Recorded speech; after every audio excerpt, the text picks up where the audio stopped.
might as well get right into it a little bit early. And Ranger and Rogue, welcome. It's been a few minutes since I think I saw you in Wix chat. Hope you're doing well. And yeah, Bob Marley, I think it's 3 streams in a row, and welcome. So actually, I just came from being on Wix panel, and to be transparent, I weaseled my way onto the panel because I wanted to attempt to address some points, some what I would strongly characterize as inaccuracies that were being made on the panel, and I really wanted to address them because they were definitely annoying me and not overly original talking points.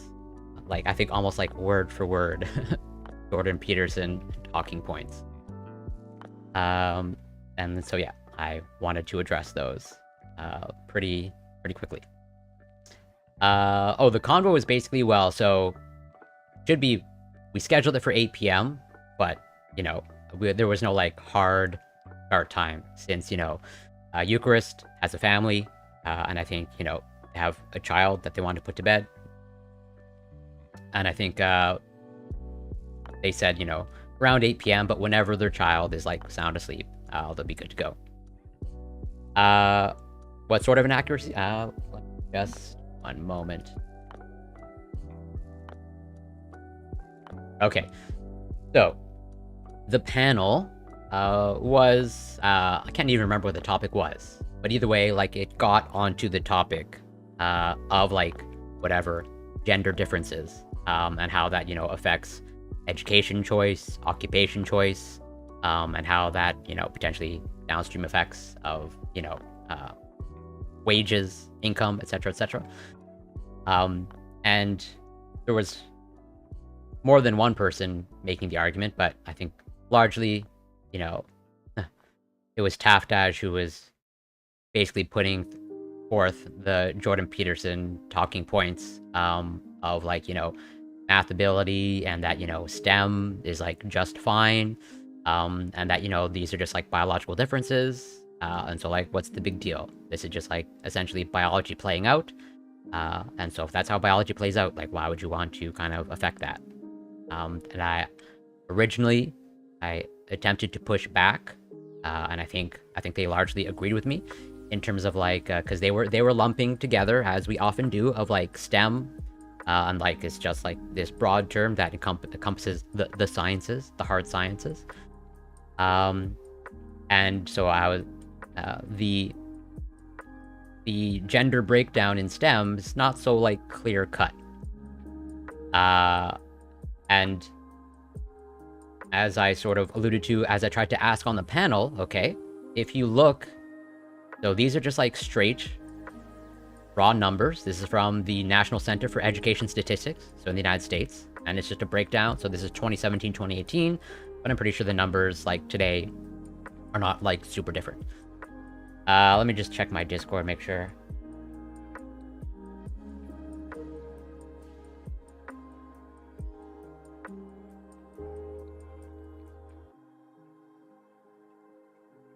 Looks like the conversation is going to start pretty much now.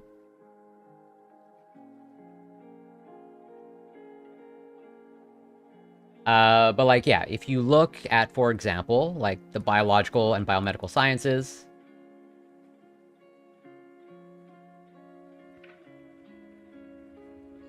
Right. Hello. Okay, so I'm gonna attempt here to virtual camera this, and then I'm gonna attempt to.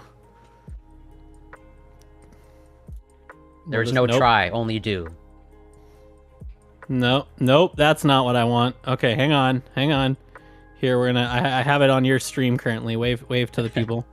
Hang on. So I gotta switch it to Discord. All right, there we go. But now you're big, so now I need to do this. Oh, that's terrible. Well, the correct opinion should be bigger. This is terrible. I can find a way to fix this. I promise. All right, so I think what we're here. Whatever works for you. I'm gonna disable my camera over here, and then I'll just use my actual camera over here. and then that just works better for everybody. Okay, great, amazing. Someday I'll be a professional streamer and have all this set up perfectly. Oh, ooh, hang on, something. Wait, hold on. That was not something about that transition was not working on Discord. That was wild. All right, Corey, my nemesis, my longtime nemesis, arch nemesis, yeah, my arch nemesis, going in the back Twitch years, politics decades. year. What is happening right now? Oh my gosh, are you seeing this? No. I see you turning your hand, waving like the previous queen. No, okay, sorry. It must be like when I tab over to my other stuff, it must be a weird RAM issue or something. But when I have my mouse on my other monitor, I see myself as like flickery, but that's not happening on stream. So it doesn't matter. As long as it's not happening, as long as people on stream can't see it, it's fine. Okay, so let me see if I can't give just like enough background for us to get going. And oh yeah, go ahead. Just if I may ask, and you don't have to share, but because it seems like you had an initial first impression of me that was a certain way, and I'm curious if you want to share, like what was like your initial, like, as it seems like you had I had a strong effect on you initially. So yeah, so I have people in Twitch politics tend to have a strong effect on me, particularly when I'm watching them and I'm not part of the conversation. Okay, so what happened, I think, with my first run-ins with you, watching you on panels, right, was somebody who obviously, like, you have some expertise and you know some things, and that the kind of people who come onto panels and know things among a bunch of people who don't know things are always polarizing, I think, to an audience, right? They can come across a multitude of different ways. I can't remember even what the first thing I remember you being on was that I was like taking issue with. I honestly can't even remember. Then we were on a panel together, and then there was one time, I don't think I was on this panel, but it was the spanking conversation. Yeah, right? I talk about that a lot. Yes, yeah. And so that was, that's fine. Like I know that, like, that one was like, it riled me up in a way that, like, it wasn't like I ultimately disagreed with you. It was some things you were drawing that I was just like, I wanted to fight with you in the chat a little bit. And I can't remember if I came on the open afterwards and yelled at you or not. I don't remember. No, I don't think you did. I would remember that. I'll say just in general, like my general beef, my general issue, and not, this is less with you specifically and more just with the space in general, is that when somebody again, this is not you, I don't think I would describe you as doing this. When somebody's losing an argument, if they can find a study that they can link in the chat that they think approximately supports whatever argument they're making, they think they've done something really cool. And that can have like two effects in the course of a Twitch politics panel, right? When you've done something like linking a study that proves your point. On the one hand, it can shut down the conversation. And everybody is just like, well, I've not seen that study. Maybe you're right. I don't know. And then it just goes in a different direction and you feel like you've scored your point. The other way that it goes, and this is more frequent, is a bunch of people on like a 6 to 8 person panel start trying to parse a study that they have no familiarity with or no toolbox to even begin parsing it. And you get this like rabbit trail of an hour of people arguing about what the study even means without the resources to do that, and trying to draw various different conclusions from it that the study itself doesn't even necessarily support. And so I find myself constantly frustrated by anyone who tends to appeal to studies on panels, rather, because it almost always feels more derailing than not. And so something I wanted to guide this conversation toward, because in our own conversations, I know you have some skepticism as a real scientist. Okay, so for I wouldn't even use the term real science. Those are your. I know, I'm using my words for the people who are watching on my end who might not know Corey. Okay, so Corey, you're a PhD candidate, correct? Correct. In biochemistry. Exactly. Biochemistry. Right. So Corey is a PhD candidate in biochemistry. So if you don't know the academic lingo, that means that Corey, like me, has done basically everything to get the degree except that pesky long paper that may make you write, right? You have to stand in front of a committee and defend it someday, right? Yep. So Corey and I have both done in our various disciplines that are very different. We've done our qualifying exams, we've taken classes, we've done research, we've shown that we, have the chops, and now we just have to produce basically a freaking book, and somebody has to tell us that it's good enough, and then they'll give us the degree. So Corey does what I call real science. I do what I call fake science, because I'm a social scientist, kind of, But I know from our conversations that you have some amount of skepticism towards social science in general, which fair, I do as well. But something that I wanted to talk to you about today is that I think, so the spanking thing is a good example. In these politics panels, right, we end up mostly talking about social science, because I imagine the kind of work that you do, as excellent as it is and as rigorous as it is, and we can talk about why it's more rigorous than social science, has limited utility for the kind of questions that we want to debate about on panels, right? It's hard for me to take like lab setting biochem and draw a neat parallel to a policy that we're debating, right? So we end up dancing around in the muck and mire of social science, which has its difficulties. So I just I'm curious, like, what's your impression of if you were to give somebody a handbook? The old Greek is Enchiridion. Different like old Greek philosophers wrote handbooks, right? A great by Epictetus and Enchiridion. Yeah. Yeah, and Augustine had one. A bunch of people had these, right? So if you were going to give somebody a handbook on how to use research in these sorts of conversations, what do you think your like headings would be? What do you think your main pieces of advice would be? Well, actually, I might be like contradicting myself. I would probably like use your guiding, maybe from your perspective of like, just don't. It derails the conversation. We're going to get bogged down in something that you probably don't understand.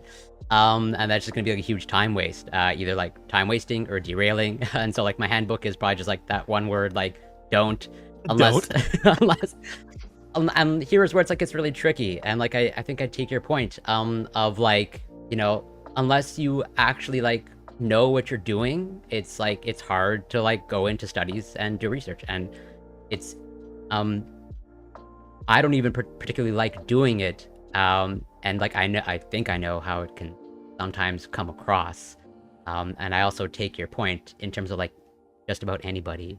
I'm sure you've been on enough panels where you've experienced of like, you know, someone said something, and you know they're off on the side, like when they're like called out on it, they're like, you know, they're googling on the side, and whatever pops up is like, oh yeah, you run with, yep. I've cited my sources, and like I agree that's a problem, and I that's something that I take issue with as well.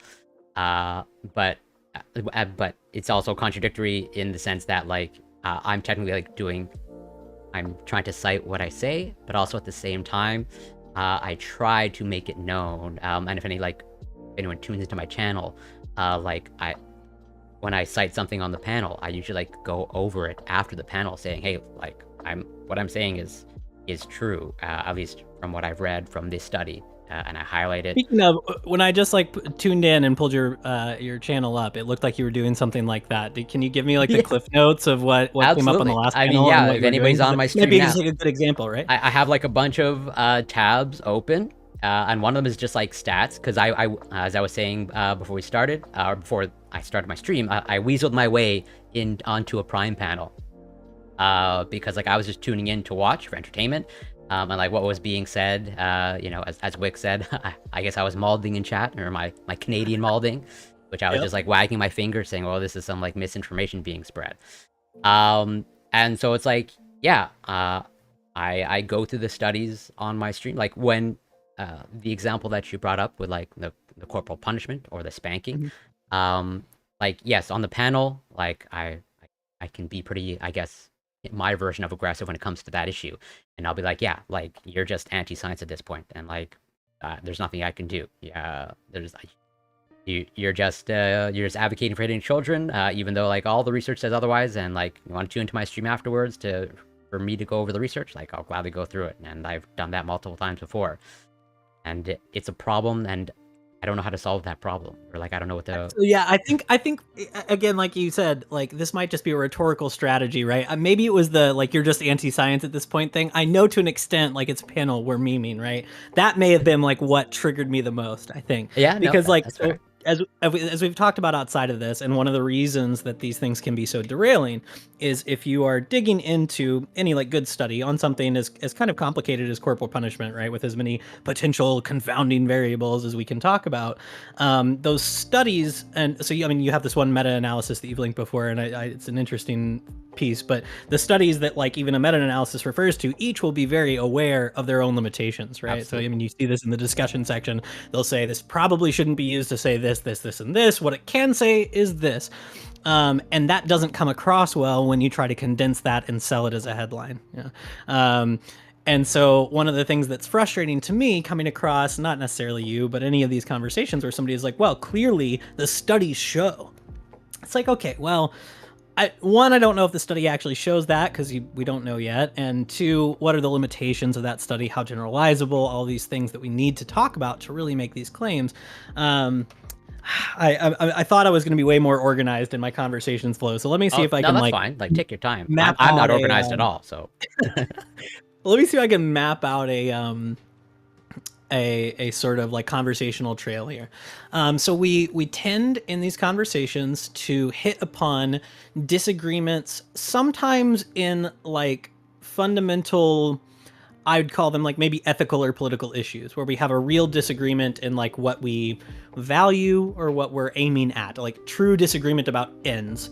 But more often than not, a lot of these conversations will descend into disagreements about means and about, you know, things that are theoretically factual, right? Like which policy will best achieve the outcome that we all agree would be good, right? So in the case of child rearing, like which policy is going to result in the least, abuse and the least long-term harm and, the most positive outcomes we want from parenting, that sort of thing, right? Like we kind of might all agree on like what the end of this looks like, and now we're having a factual disagreement. And how we resolve that factual disagreement can be really contentious. We can do it through intuition, we can do it through logical argument, or we can do it through turning to studies. And the turning to studies part is where I feel things always just meet this like infinite loop of nonsense and disagreement and throwing studies back and forth. So another example actually that has nothing to do with you on a Prime panel once, right? So we ended up talking about guns and gun control. Very contentious issue. And I TA'd a class once on guns and society. It was a really fun class, but the last third of the class was just looking at the state of the research on various gun policies to the best that we can research them, which is obviously very hard. I agree. But because it's so hard, that means that we have a mixed set of data. Some policies we can say pretty confidently seem to have pretty effective results. Some policies we're not sure about. It's not that they're not effective, it's that, it's hard, like especially in the United States, for example, where you have 50 different states with 50 different regimes, blah, blah, blah.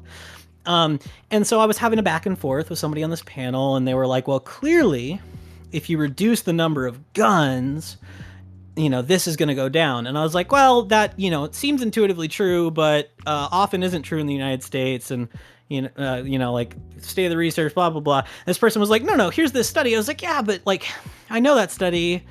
And here's this meta-analysis that includes that study and says like the limitations and like, but I'm not trying to get into the studies. I'm just saying like, it makes sense, but let me explain to you why it might not make sense. It's like, but I have this one study. And I'm like, yeah, okay, so that study, blah, blah, blah. I kind of walk through the study and the person's like, yeah, but this study, right? Like we could not get off of it. There was no way to advance the conversation. Yeah, they buried their feet into the ground.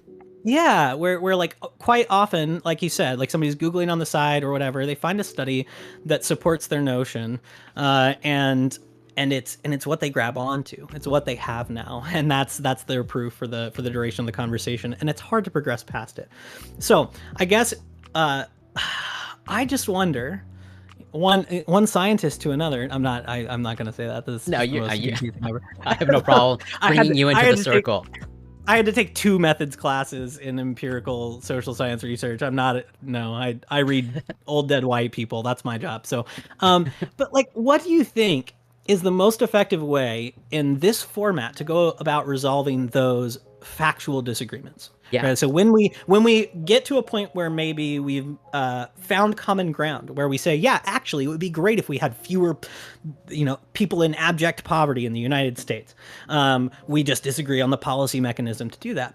How do we go about having that conversation effectively and productively, less memey and less getting stuck in this loop of throwing studies at each other? Yeah. So obviously I'll give my answer or what I think, but I don't know if I have the answer because like I think I'm in the process of like developing my answer because like definitely panels I think it seems based on what you said can be a source of frustration for you either being on a panel or observing a panel and even for me being on panels and even just now I weaseled my way onto Wix panel, which I'm grateful that they allowed me to, as driven by that sort of like frustration or annoyance of like this person, like I know with a high degree of certainty, like they're citing things that they don't understand, and so it's like I don't know that I have a good answer because like I take your point of like clearly on these panels, like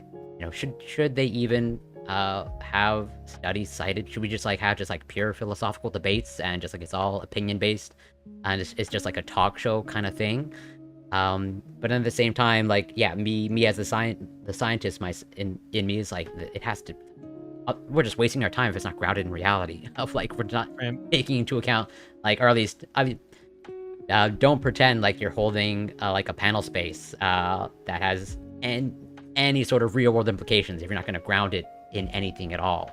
And that's where it's like, okay, then I think there's the space open to talk about studies, but then like then who's allowed to talk about these studies, right? And because like I have no problem like conceding that like probably a lot of the literature that you read, if not the majority, is like just something I'm not qualified to like analyze or comment on.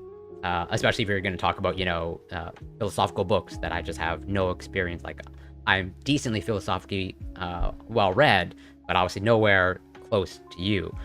And so it's like, that's why it's like, I have no problem, like, deferring to you. And also when it comes to, like, other topics, I'm hoping that people would defer to me, but also hopefully trust me, of, like, knowing, like, okay, this is like outside of my realm of expertise, and like I'll give my commentary on it, and I always try to couch it out, be prudent of my statements, like this is just like my understanding, and like make of that what you will. I will only talk confidently when like I feel like, and that's where it's subjective, right? Of like, what is that? This goes to the philosophical question of like, what is expertise, right? How do you know that someone's an expert?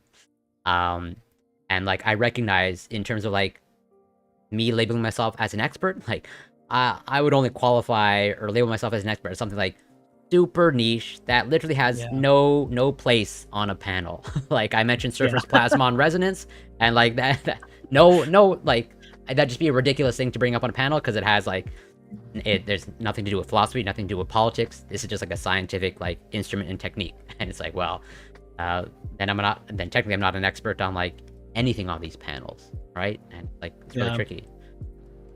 Yeah, so I just saw this kind of ironic Facebook post the other day. It was a collection of comics by somebody, I don't know who actually it was, but somebody who said they were like a short form content creator, and it was like analogizing depths of knowledge and the threats of short form content consumption, and basically showing it through comics of little like miners on the surface of a planet, and saying like if all you're doing is like short form content consumption, you're going through your TikToks or your podcasts or whatever, you're just kind of like skating around the crust, right? But somebody who knows more is digging a little bit deeper, and what that might mean is just like reading a couple popular mechanics pieces, right? That might put you a little bit deeper than the average person.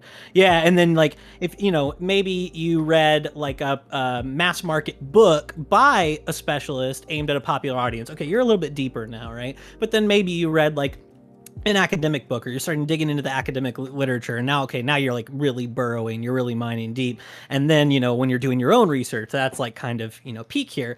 But something that came up kind of in the middle of that is like, how do you really tell somebody who has done that kind of in-depth work? How do you tell somebody who's like been in the mines and come back out? It's the kind of person who, like, when you ask them questions, they're hesitant to answer dogmatically. They're like, well, you're like, so what's up ahead? Well, it depends. Well, but like, which path is the easiest? Well, it kind of depends, like that kind of person. I feel like that's a good barometer for like when you're running across somebody who might actually be an expert. Yeah, they'll make like universal declarations or like absolutists with their language or statements. And I tend to agree, but also at the same time, like I've also encountered the person that like, yeah, they're nuanced, but like, this might be my opinion, but I know that they don't know what they're talking about, right? Okay, yeah, nuanced but dumb is a category that exists for sure. Yeah. So it's like, how do you tease that out? And like one of the reasons why like I, try to bring in evidence on these panels or like cite evidence is because like I think there's totally a place for philosophy. And like overall, I love reading philosophy. And like I enjoy learning new philosophies.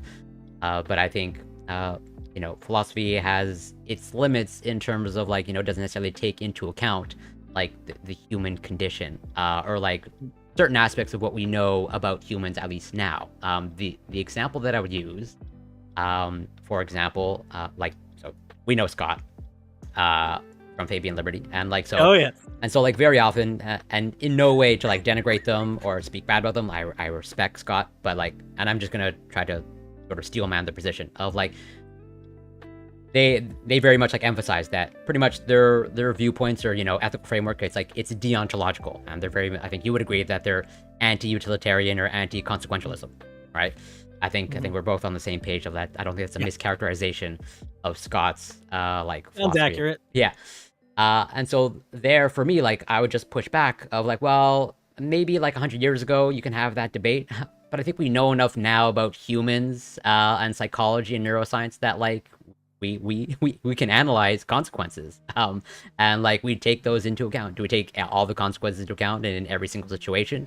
No, but like we have like I think emerging evidence to show that like our brains just don't operate in the absence of consequences, Sure. and that like pretty much like virtually every decision-making process, as far as we can tell, like your brain is taking consequences into account. Sort of like, I don't think Scott would like take their deontological framework into like, a medical setting or a healthcare setting. Like, well, this is just like the no pills philosophy, like, or like, the no injections philosophy. It's like, nah, I think you take a more complicated decision-making process than that.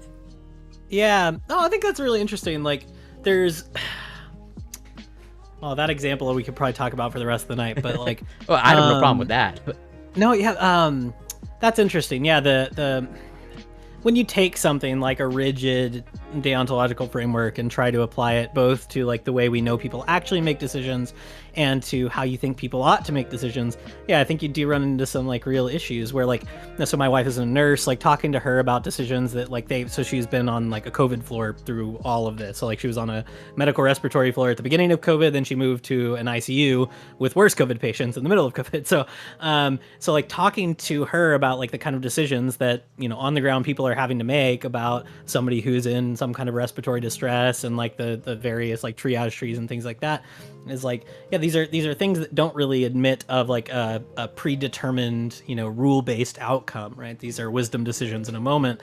And it would be really hard for me to try to impose top down some kind of like deontological framework on like medical ethical decision making. It just seems like there's no way that this is my no insulin philosophy. Like, yeah. Like, so like, I mean, this is one reason, just to be a nerd, why like virtue ethics appeals to me so much, because it seems to catch the best of like both sides in a way, which is like there's, there is good, but also the consequences are folded into that, right? These are things that are taken into account by a prudent person. So yeah, so that's really interesting. So yeah, so like we could have panels, right, that are just pure, philosophical speculation. We could do like a Socrates and just do like question, push it to the limits, right? We could just do that and just push intuitions and just make people be fully consistent, and never even really ever dwell in the realm of like observable, testable, repeatable, etc., right? But we all want to, right? We all want to get to that at some point. And to use your example, and I think that's a sort of a great example of like, yeah, like as someone who's like a giant fan of Socrates, and I pretty much like I've read just about everything that Socrates purported to have said. I never wrote anything down, but like, yeah, so it's like if it's at that point and we're not like today taking into account like things that we know and have accumulated through like the scientific method, then like we're really like Socrates in the clouds, like literally just a characterization, like you're Aristophanes clouds, like you're just having an argument up there that just has no grounding in reality. So like what are we doing here? If we're just like, if you want to philosophize for the sake of philosophizing, like sure, like I love doing that too, but then it's like I think at some point we do want to come back down to earth if we want to at the very least like be able to delude ourselves into thinking we're making some sort of difference in the real world. We have to take the real world into account, right? I try not to delude myself into thinking I'm doing that too much, right? I have to recognize my own limits. Like that's interesting, because like, so you mentioned Scott, right? Like I think we should just pull him in here. But like the panel we were on recently with Scott, right, about colleges, discrimination, and all of this, right? Often Scott in conversing about these things, well, like as an anarchist, and take it back to these kind of first principles issues, which I kind of admire in a way. I always say this to people afterwards, is like, I like the anarchist kind of people because they, more than a lot of people who kick around in these spaces, have done that like philosophical work and gone back to like first principles of like, how do I justify any kind of aggression or coercion, philosophical or bedrock else? Absolutely. Yeah, and that's great, right? And we should do that more often. But it in a similar but opposite way can be just as derailing to a conversation, right? Like, we can't always be returning back to our first principles bedrocks in these conversations. We might just want to say, okay, we currently are citizens in liberal democracies in the Western world, and so what do we do now with that information, assuming we can't live in an anarchist paradise, and sorry to cut you off. No, please. So yeah, and another example that I would use, and so as I think I mentioned to you on one of your streams, I spoke to Scott almost exactly 2 weeks ago for like 4 hours, which was a great overall enjoyable conversation, and I'm thankful that they had me on. But like, again, just sort of like another example of like getting like too bogged down in like philosophy, or like, at least to me, some of the limits of philosophy, of like, the age-old question of like, can you derive a knot from an is? And it's like, it's a settled question of like, you cannot derive a knot from an is. This Corey, yeah, we're gonna have to fight about this. No, though. So, and when I was talking with Scott 2 weeks ago, like, and I sort of touched upon that, like, this, not only do I think like it's not a very useful question, but like you do derive not from an is. Okay, all right, great. Wait, like, stop agreeing with me, Corey. Like, I tried to like use just a simple example, like when you like, I tried to like ask Scott directly, like, when you wake up in the morning, like, why do you get out of bed? And like he was like going through three, and like, well, that's just a bunch of ises that you went through. So like, why do you get out of bed? And no, as far as I know, like no one goes through this like some people do go through an existential crisis when they wake up, but it's not like I can't derive a knot from an is. You do it. Like, you wake up, and the ones who struggle like getting out of bed, they do it for irrational reasons. So it's not like this, it's not like this, you're not doing this calculation or like this raw calculus in your brain. Oh, now I should get out of bed. It's like, as a result of all the is in your life, you ought to get out of bed, and you do it, and you act that way. And so like, if you want to have the philosophical conversation, sure, we can, but like, I think we know enough that humans, generally speaking, don't operate that way. Like, we derive oughts all the time, and so it's like, what are we doing here? Like, I just need the Marcus Aurelius quote, right, where he's like, if ever you struggle to rise in the morning, say to yourself, I rise to do the work of a man. I had a college roommate, I hope he's watching now, actually he checks in every now and then, but I had a college roommate who had to get up for like soccer practice at like 6:30 every morning, and his alarm would go off, and me and the other two dudes in the room would just be like, ugh, and he'd just be laying there and be like, are you gonna go to soccer? He's like, yes.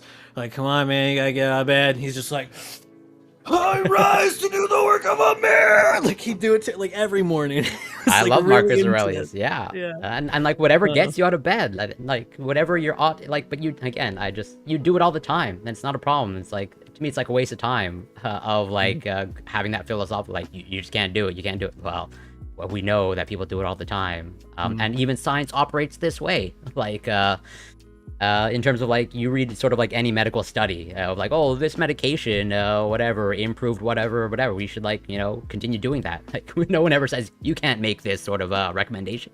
That's ridiculous. Yeah, that's sort of what I was like. Prime, I think I want to go back and talk to Prime about our last conversation.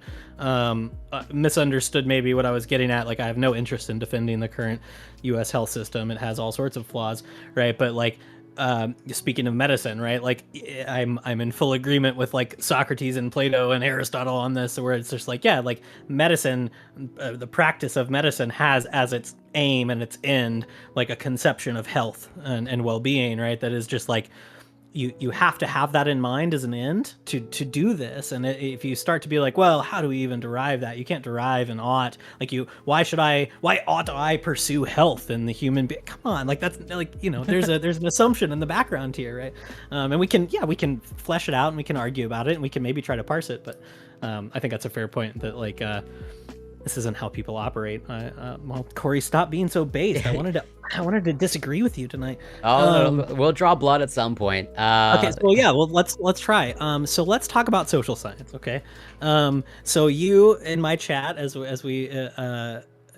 have said before, you have some criticisms of social science, right? But as I mentioned at the beginning, and we've been talking about the whole time, when we're having these panel conversations, we have to rely on social science. So what would you say your general posture is toward social science, Corey? What is your evaluation Yeah. of it? How do you think it can be used well, and where is it bad and wrong and dumb and stupid?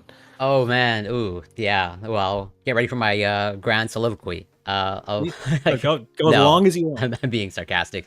Uh, yeah. So I totally am skeptical of very many aspects of social science. Or like, where is the line between social science and quote unquote like hard science or real science is?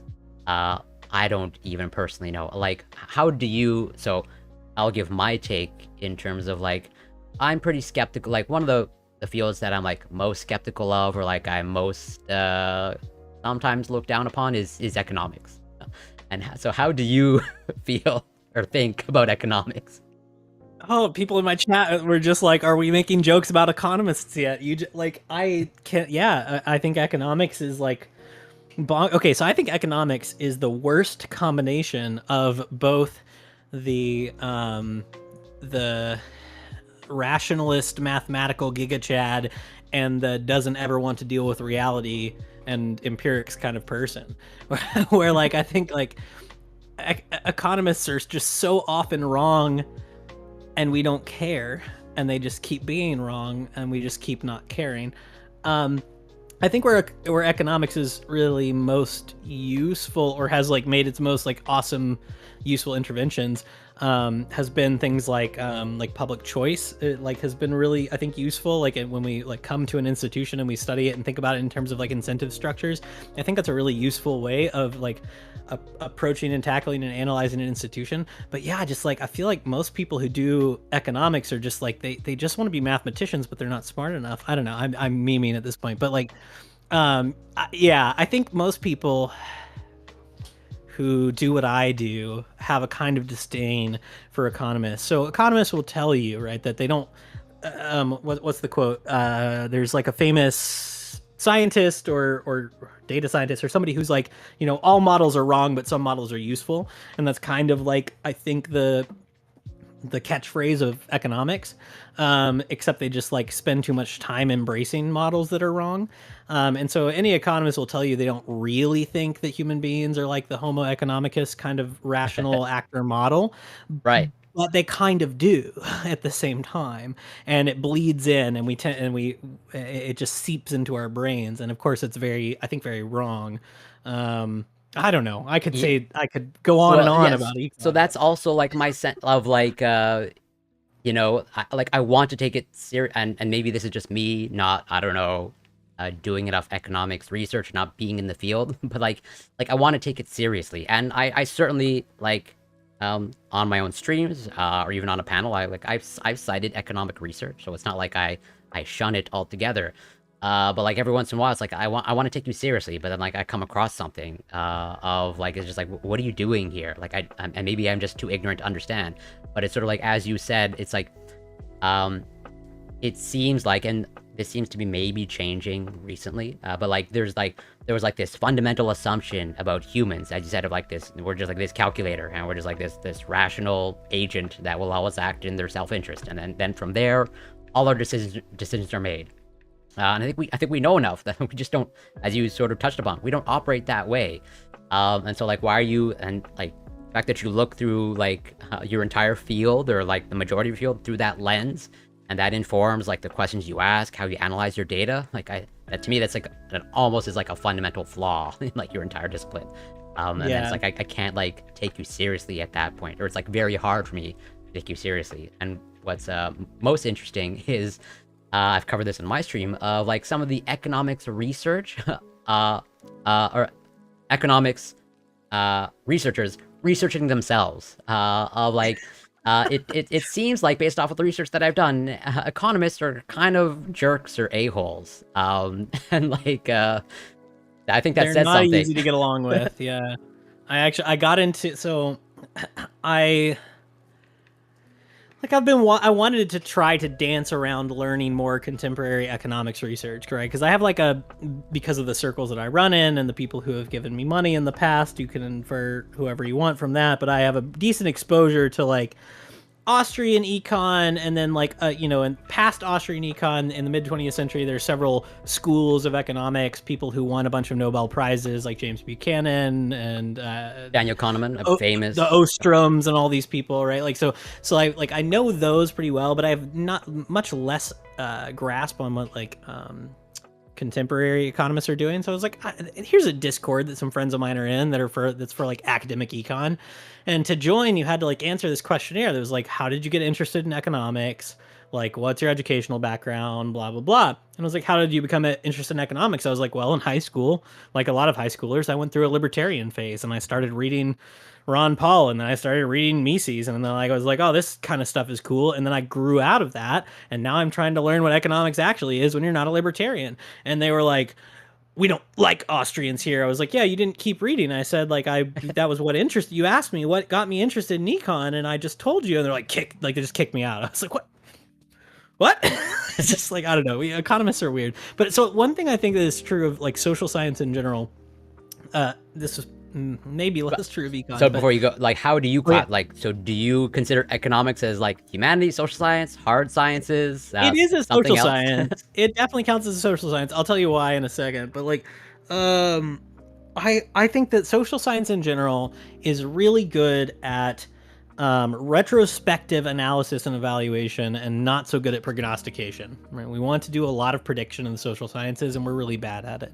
because the things that we're studying are inherently so complicated that they are just less predictable. I mean, there's a reason why, correct me if I'm wrong, but I think like the threshold for statistical significance in the social sciences is lower than it is in hard sciences, right? We have like, well, P is like 0.05 is like our threshold for statistical significance. I feel like it's much higher for like experimental lab-based kind of hard sciences, right? So we're studying, we're studying things that have like a lot of slippage, and there's tons of variables involved, and we just can't isolate them the way we would like to in a lab setting. So I think we're really bad at prediction, and we're really bad at causal analysis because everything is just so wonky and complicated, and anything can change on any given day. But we might be better at like looking into the past and analyzing and understanding why something happened, or at least attempting an explanation and then going forward and trying to test that and finding it wrong. Yeah, and that's the best case I can offer. From like the little interactions that I have, or like from what I observe from other economists, it seems like they would like disagree with you of like they don't consider themselves in the social sciences, like they're in like the hard sciences.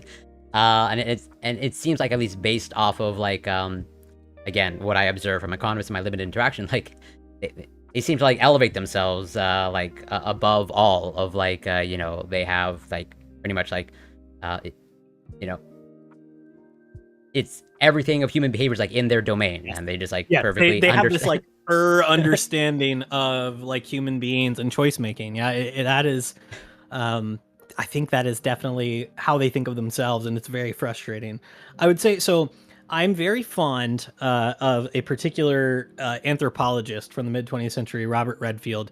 He co-founded the Chicago Committee on Social Thought with Robert Maynard Hutchins, who came from Columbia to Chicago to establish their core in the Chicago College, University of Chicago, whatever it's called.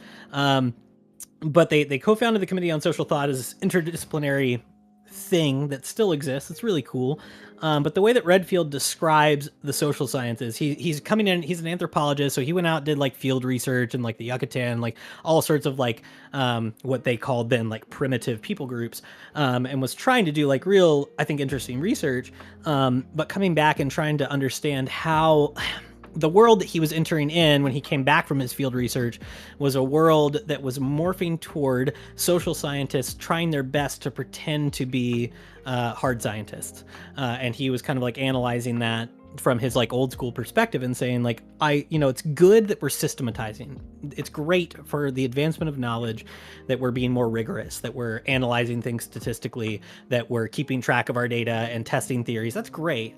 But what joins disciplines together is not necessarily methods. Like even if we're able to replicate the methods of the natural sciences, what we're doing is still different as social scientists because our object of inquiry is different.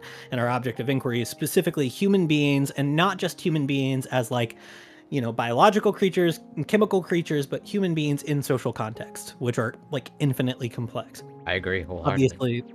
Obviously the scientific aspects are infinitely complex as well, but he's like, the way a chemist is going to study a human being is going to be different than the way an anthropologist is going to study a human being. And so like, even if I try to adopt the methods of chemistry into my social science, I'm still never going to be a chemist about this. I'm doing something fundamentally different. So that's where he draws the line, and I think it just makes sense to me. It seems right. Yeah, that's where we should draw the line. Yeah. and it seems like we're like sort of on the same page, and here is where it's like, as much as I can be critical of like the social sciences or the humanities, but I also like, I try to keep it in mind, as you sort of correctly pointed out, that like they are studying something that they just like, they fundamentally cannot control for everything. If anything, they can't even control for like the majority, unlike what they're. All right, I have to interrupt you really Yes, quickly okay. because Eugene Makes Coffee in my chat just gifted you a sub, and I think that may have given us a hype train. I don't know. Oh, wow. No, it didn't. So close, but now Corey is I- subbed to my channel, so it proves that I'm correct. All Yeah. right. Well, Corey has a little ukulele in my that chat now. that hype train. Everyone should sub and give bits to Ukerist, because they need all the help they can get. I do. I desperately do. but then so I would ask the question in terms of like in your own discipline, and here's where it's like I'll try to be transparent with like my own bias. So I don't see all the social sciences as like all equally the same. And again, these are my own biases of like, I tend to put like psychology in sort of like the social sciences, the humanities, and like there's some issues with psychology or psychological research that I take issue with. But at the same time, I think there's a lot of great psychological research, and like I rely on a lot of it on my own streams, even on panels.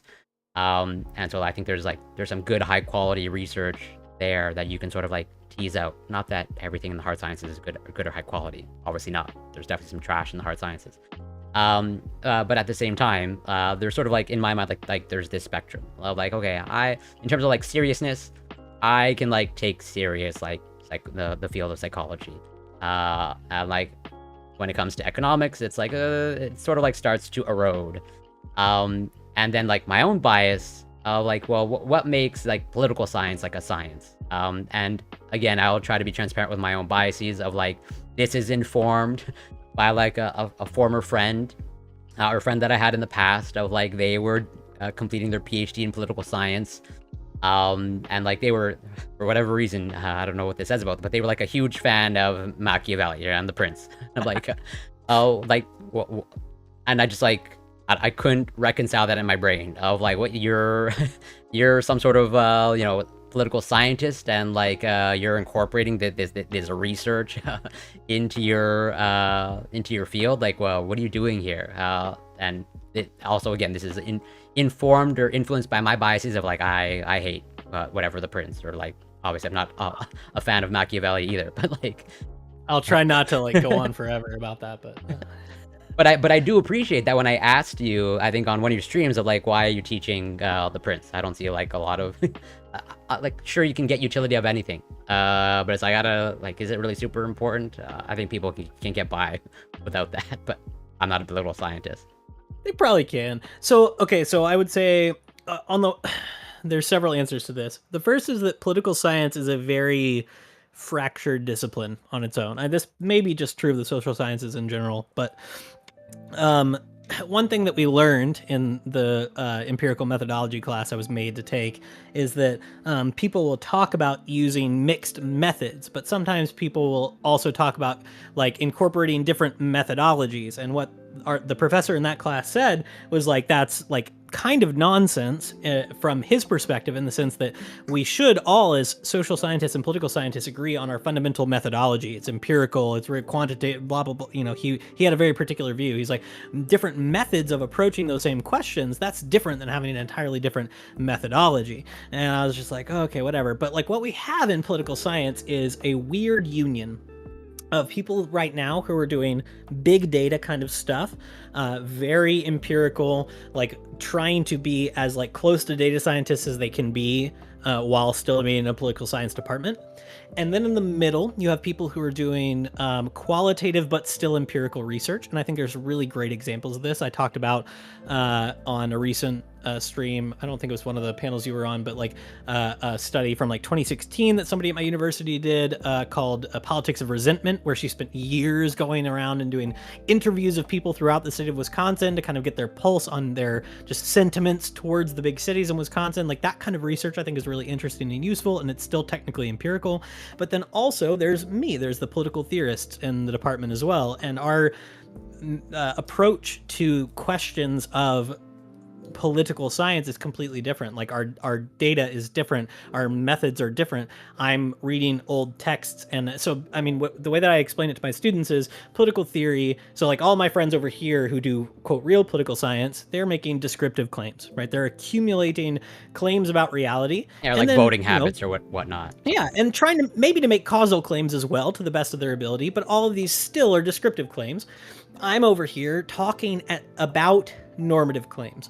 Whether I'm trying to make them myself or I'm studying the ones that people have made in the past, that's all I'm concerned with. Like that's basically what I'm doing, is just normative claims. So history of political thought is a very popular discipline within political science, subfield political theory, which is just like, yeah, let's just argue about like what Machiavelli actually said. And there's huge disagreements about what Machiavelli actually said. And then there's people who do that and then combine that with contemporary normative stuff, which is like, we can learn from Machiavelli how to better do politics today.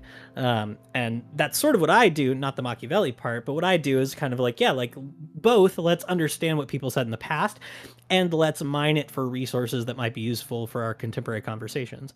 So I would say political science is like very diverse in that way, in the sense that like, this is why I always say like I do fake political science. I don't think what I do is meaningfully political science in the way that most people think about it. Like I'm not studying voting behavior. I'm not studying the way that people right now are going out and doing politics. I'm studying questions about how we ought to do politics. So it's weird that I'm in a political science department. It seems like I really just should be in like a philosophy department or a history department, you know, but this is just the way our universities have sorted through kind of historical accident, I guess. Yeah, and that's sort of, and again, like this is no way to like, denigrate you or disrespect what you do, because like I wholeheartedly agree that it has a place, it's valuable, but like when based on what your description, it's like lumped together with like people like doing whatever quantitative analysis, like I have a hard time like reconciling that in my brain, or at least like, yeah, it seems like it doesn't fit well. It doesn't. I mean, like so the way that it normally works practically, just from an on-the-ground perspective, is like when you go in and you do a PhD in political science, you have a main field and a second field. And so my main field is political theory, but I also had to do a second field, so I did American politics. And so being in a political science department, we all have some base requirements. We had to take a statistical methods class, an empirical methods class, a couple other baseline, here's what we do in political science kind of stuff.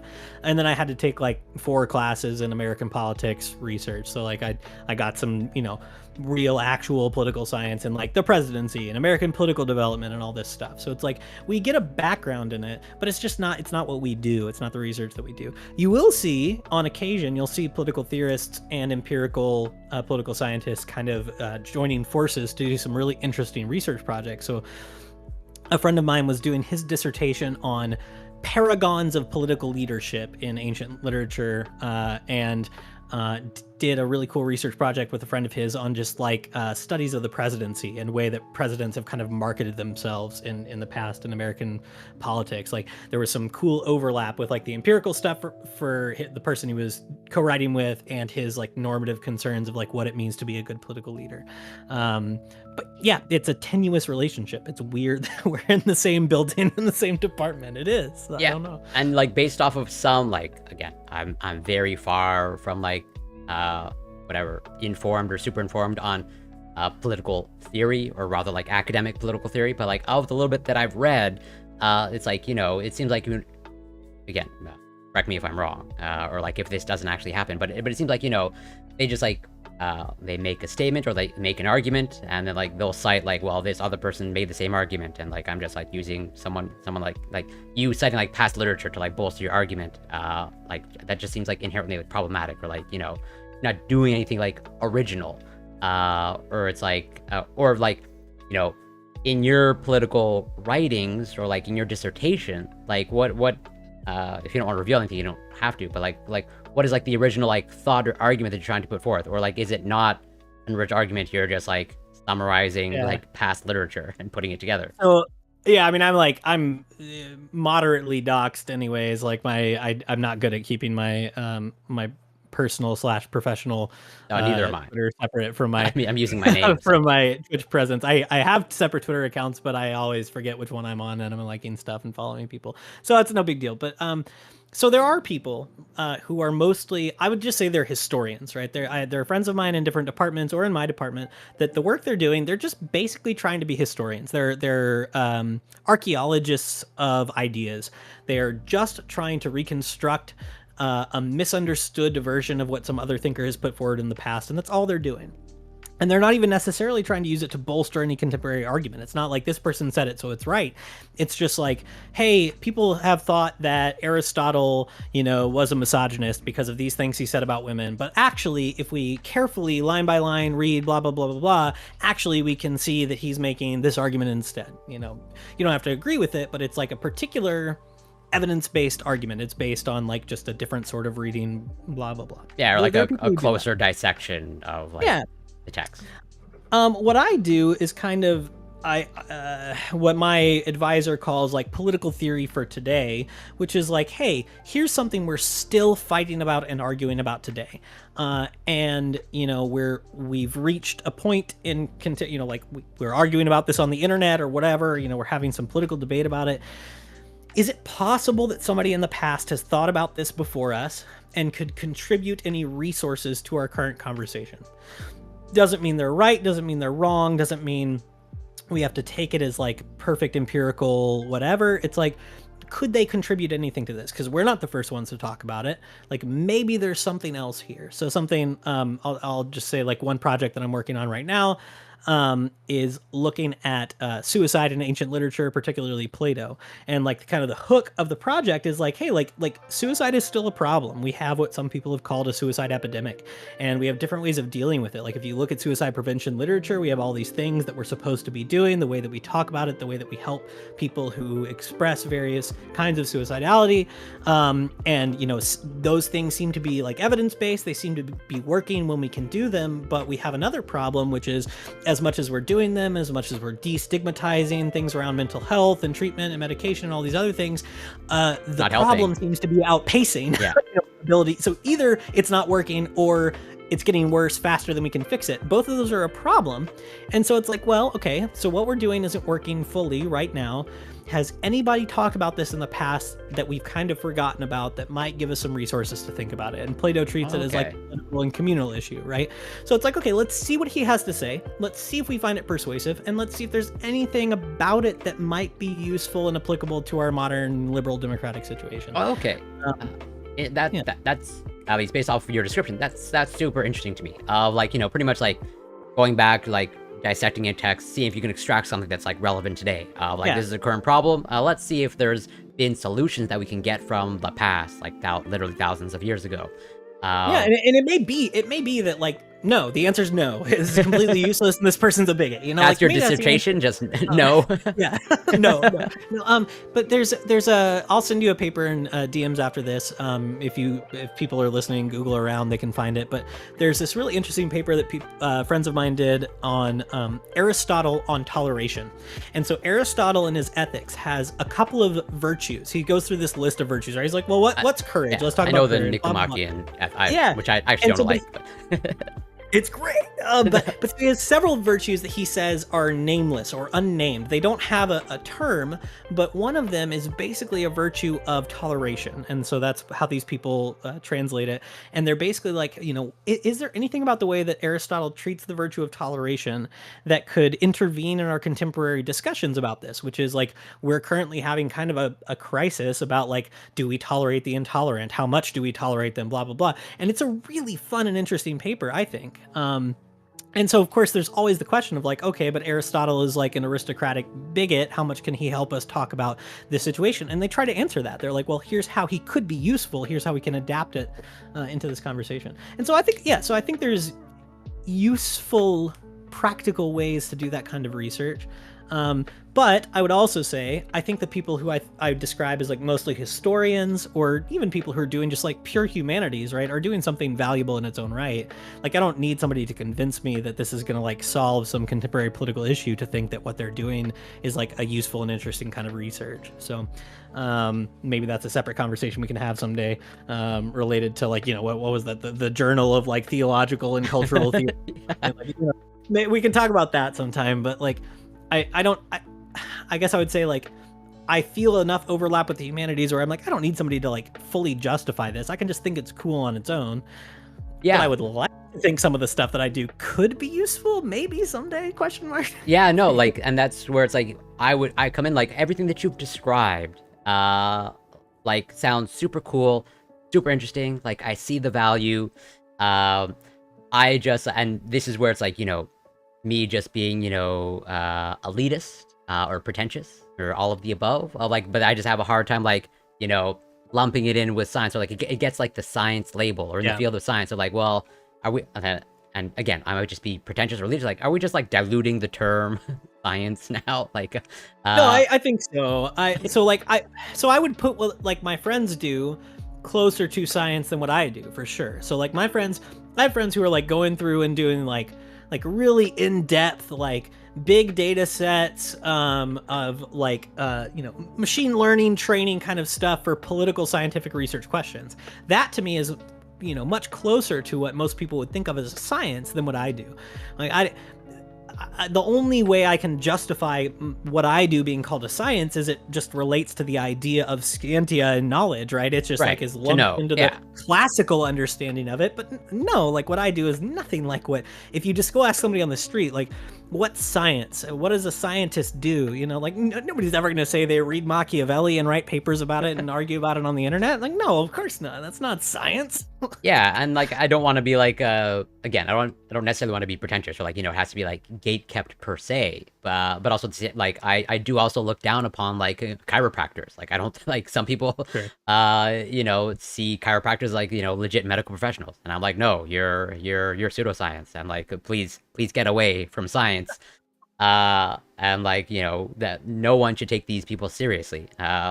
But also, like, I don't want to do that to you either. Like, actual, like, you know, valid disciplines that are actually in the realm of knowledge and trying to understand things. And so it's like, yeah, go ahead. So going back to the Machiavelli thing, right? Like, let me try to resuscitate Machiavelli as a kind of scientist, right?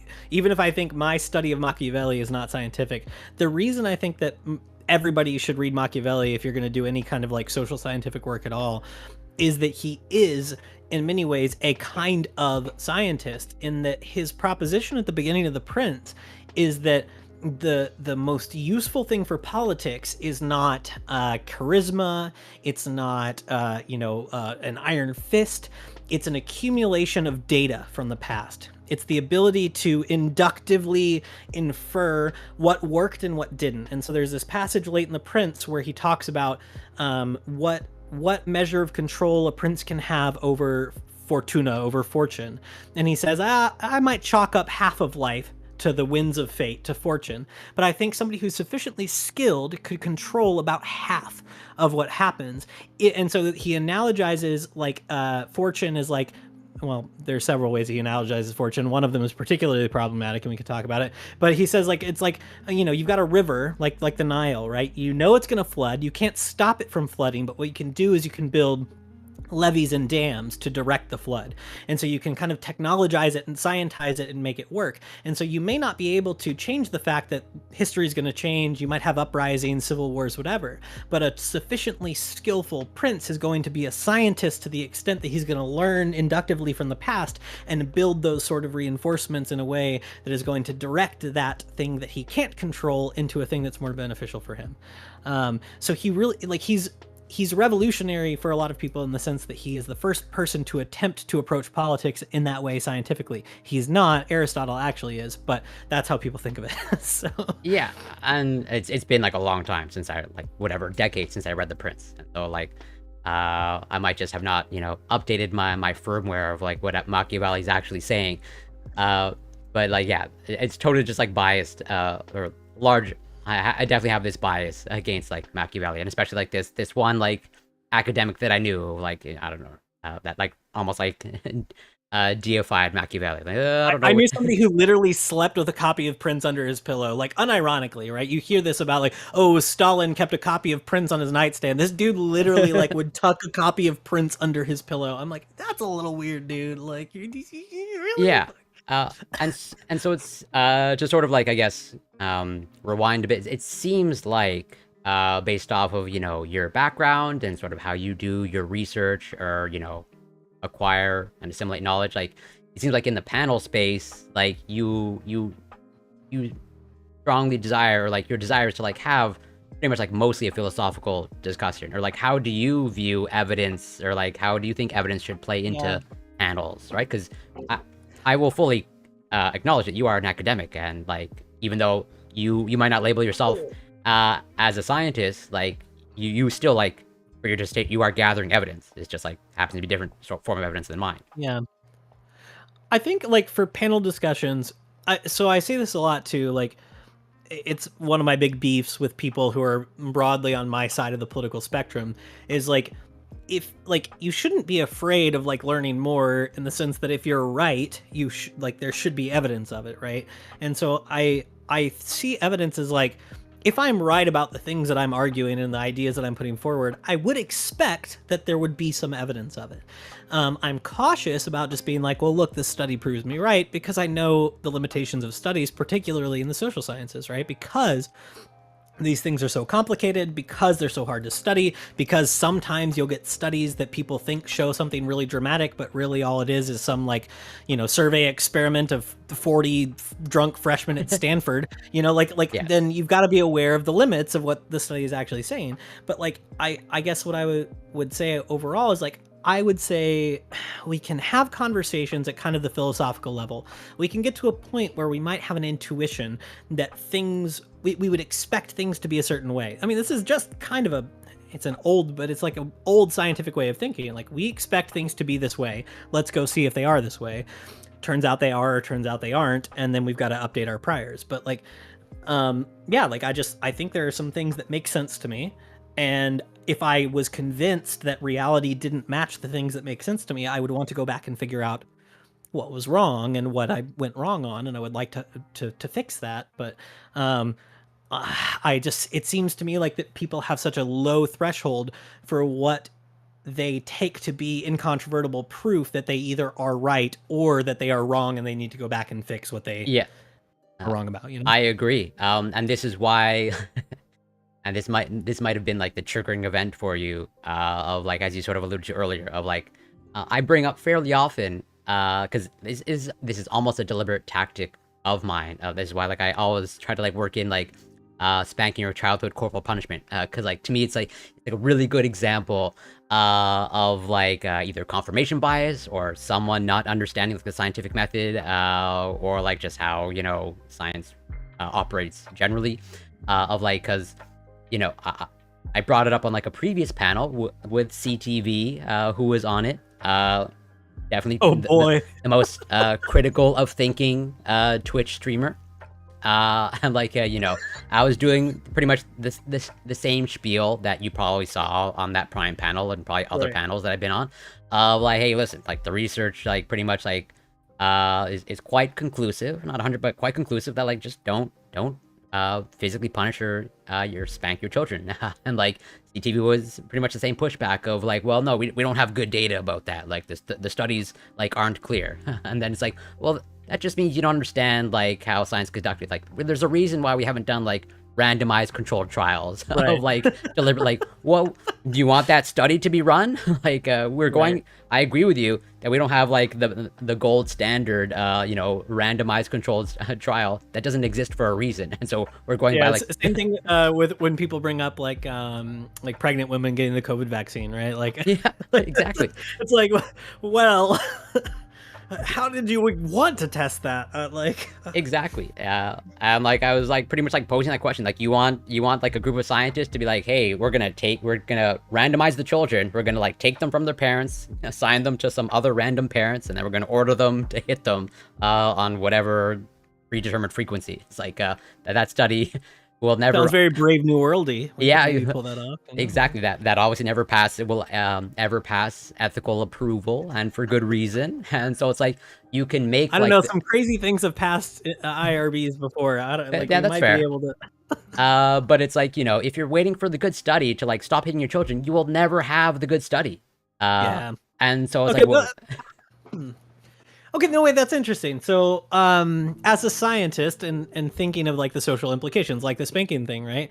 Like, at what point do you wait for a good study, and at what point do you say, okay, well, the evidence is either sufficiently unclear or clear enough to where I'm willing to make a decision on this? Like, so, I mean, outside of spanking, maybe, or maybe we can stick with spanking, but well, so I even went recently on like a WIC panel. I went to like the extreme of like you can make the same argument for like childhood sexual abuse. Like what study do you want? Like do you want that randomized trial of like intentionally sexually abusing kids? Like, oh, we can't make it illegal, or we can't obviously look down horrifically on it because like there's just no good studies. You're waiting for the good study about that? Like Corey, you gotta stop saying things like, well, then you're just anti-science, because you're obscuring the fact that you just agree with me, right? Like you're making me think you don't agree with me, and then you do. Which no, I think that's a good point, right? Like you don't. There's a certain type of science brain on the internet, or there's a certain type of show me the study brain on the internet that would require like a randomized controlled trial for you to prove to them that they ought to think that that kind of abuse is like always bad, right? And no, like a normal moral person shouldn't need that, right? Like it just should be obvious, right? But it's so fun. Like like obviously, I don't want to mischaracterize CTV's positions, but like it's so like when I like start dissecting the spectrum, like I'm almost 100% certain like CTV will be like firmly against childhood sexual abuse. But then if I pull it back a little bit, corporal punishment, ooh, no, there's no good studies about that. We have to wait more evidence. I'm like, what are you doing here? Like that's interesting. Like it seems like some people some people are like a mixed kind of science brain, like some people have certain things they accept as a baseline, and then some people have certain things that they would say, well, if you're going to talk me out of that or talk me into it, you're going to have to show me really good evidence. Yeah. And that's why I don't know if you saw it on the original or like, I don't know if I said at the time, but generally speaking, that's why like I always cite like this is where I, as like someone who's a niche expert in a very niche thing, I defer to the other experts. I say, hey, listen, the American Academy of Pediatrics, the American Psychological Association, they have all come down quite clearly saying, hey, like, don't hit your children. pretty much like don't no corporal punishment whatsoever. Like, so if you're looking for more evidence, or if you're like you're saying to these experts, hey, you just haven't looked at the data correctly, or like all these studies are flawed, well then like, yeah, I pull out the card like, well, you're just anti-science at this point. Like, I don't know like what to tell you, and I understand why that might be triggering to you or to many people. It is triggering. I mean, there's probably more to talk about there. I like, especially like in terms of, yeah, I'm sure you've talked about this way more than you ever want to, but like in terms of social trust around certain things, right? Especially like, so we've had pandemic, we're currently dealing with very politicized conversations around how we treat gender dysphoria in underage children, Yeah. right? Like these are things that get very politicized very fast, and there seem to be like very polarized views on like how quickly something like the American Pediatric Association, for example, could get, you know, captured politically in a certain direction, right? So again, like I don't like it's an ongoing fight because people have an idea, at least, that these organizations might not be as evidence-based as they would like them to be. They're science-brained enough to where they're skeptical about the motivations of these sort of, you know, credentialing or professional organizations. Yeah. Yeah, so yeah, and so I take your, and that's where it gets really tricky, right? Because I will also like fully recognize like trust in institutions is I don't know if it's at an all-time low, but either way, I think it's fair to say that it's low. And you know, I think only getting lower, doesn't appear to be improving. And so it's like, yeah, like in that position, like then what, like and that's where it's like it's a real struggle for me. Like, what can I do? Because like at least when it comes to corporal punishment, I'm just trying to get you to stop hitting your children. And so it's like, what more? like it's almost like I'd have to like beg and plead, like what can I show you to like convince you? Where it's like, yeah, certainly there has been some institutions, many maybe most institutions, that have been politicized or whatever, or taken over by whatever certain political affiliation. But also at the same time, like, you know, I think at some point we do have to trust institutions or experts, even though I recognize that obviously not all experts are created equally, and even I myself have issues with some experts. And so it's like, I don't know how to tackle these things, and that's why like I'm trying to figure it out as I go along, of like, you know, if I'm getting the feedback from you that the phrase, hey, you're just anti-science, is triggering, then I have no problem potentially like removing that from, you know, my debate bro tactic. I don't know. I think that triggering can be useful though, right? 'Cause, like, we're having this conversation because of it, but I like, um, it's not necessarily a bad thing. 'Cause it's saying something. But when we parse it, I'm finding I agree with you more than I thought I did. You know, like this has been a regular occurrence where like I've encountered you in smaller settings where I'm just like, dang it, I'm agreeing with Corey again. But then, so like, how do you want, like, so I don't know if you're on the same page here with me, of like, to me, the current state of panels isn't in the greatest place. It is not. Or not that I've been around it for long, but I would say I don't think it's ever been in a great place. And like, I think it's fair to say that, you know, if the most, or at least some panels are like simply performative. And so it's like, what, you know, given that, assuming we're both dissatisfied with the panel space, like what direction would you want to go in? Do you want something that's like more kind of like more academic, and we're like, there's a space to bring in studies and like litigate or like dissect studies?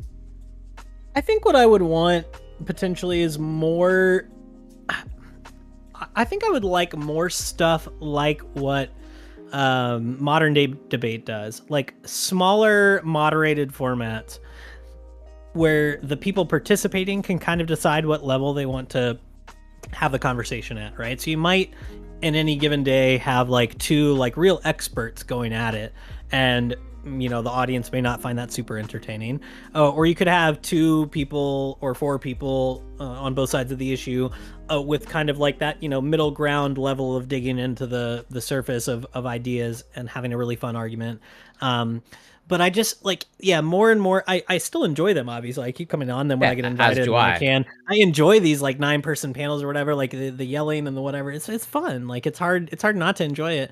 A friend of mine actually asked me recently, like, why do you do this? Like he's watched a few of my by things that I've done. He's just like, you're not going to convince these people. Most of them probably hate you or the things that you believe. And I was like, yeah, that's probably true. I was like, no, I like these people. They're nice. But why do you do this? And I was like, oh, that's a good question. I think I do it because for me, every time I get a panel topic, especially if it's something I'm interested in at all, it's a chance to go from that surface level of knowledge of short form content to a slightly deeper dive, right? It's an excuse to do a little bit of in-depth research as much as I can in the time provided, and learn a little bit more about something that I already care about.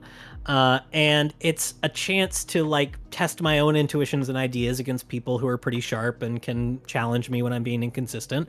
And so it's like, I get to improve some of my rhetorical skills. I get to improve some of my own intuitions and ideas. Like, this last one that we did, this like the discrimination thing, it's like I actually had a hard time with it, where it's like on the one hand, I like the idea that like institutions can exist that have their own distinctives that are inherently discriminatory. Like I like that. But also we have these like broader legal frameworks, and if those change, like should those other institutions be forced to change along with them? It was a challenge for me to like figure out where I fit in that framework, and to take like the way the panel went and make it fit with some of my prior intuitions combined with some of the research that I did. So I think what I would want maybe is like more opportunities for the in-depth directed conversation.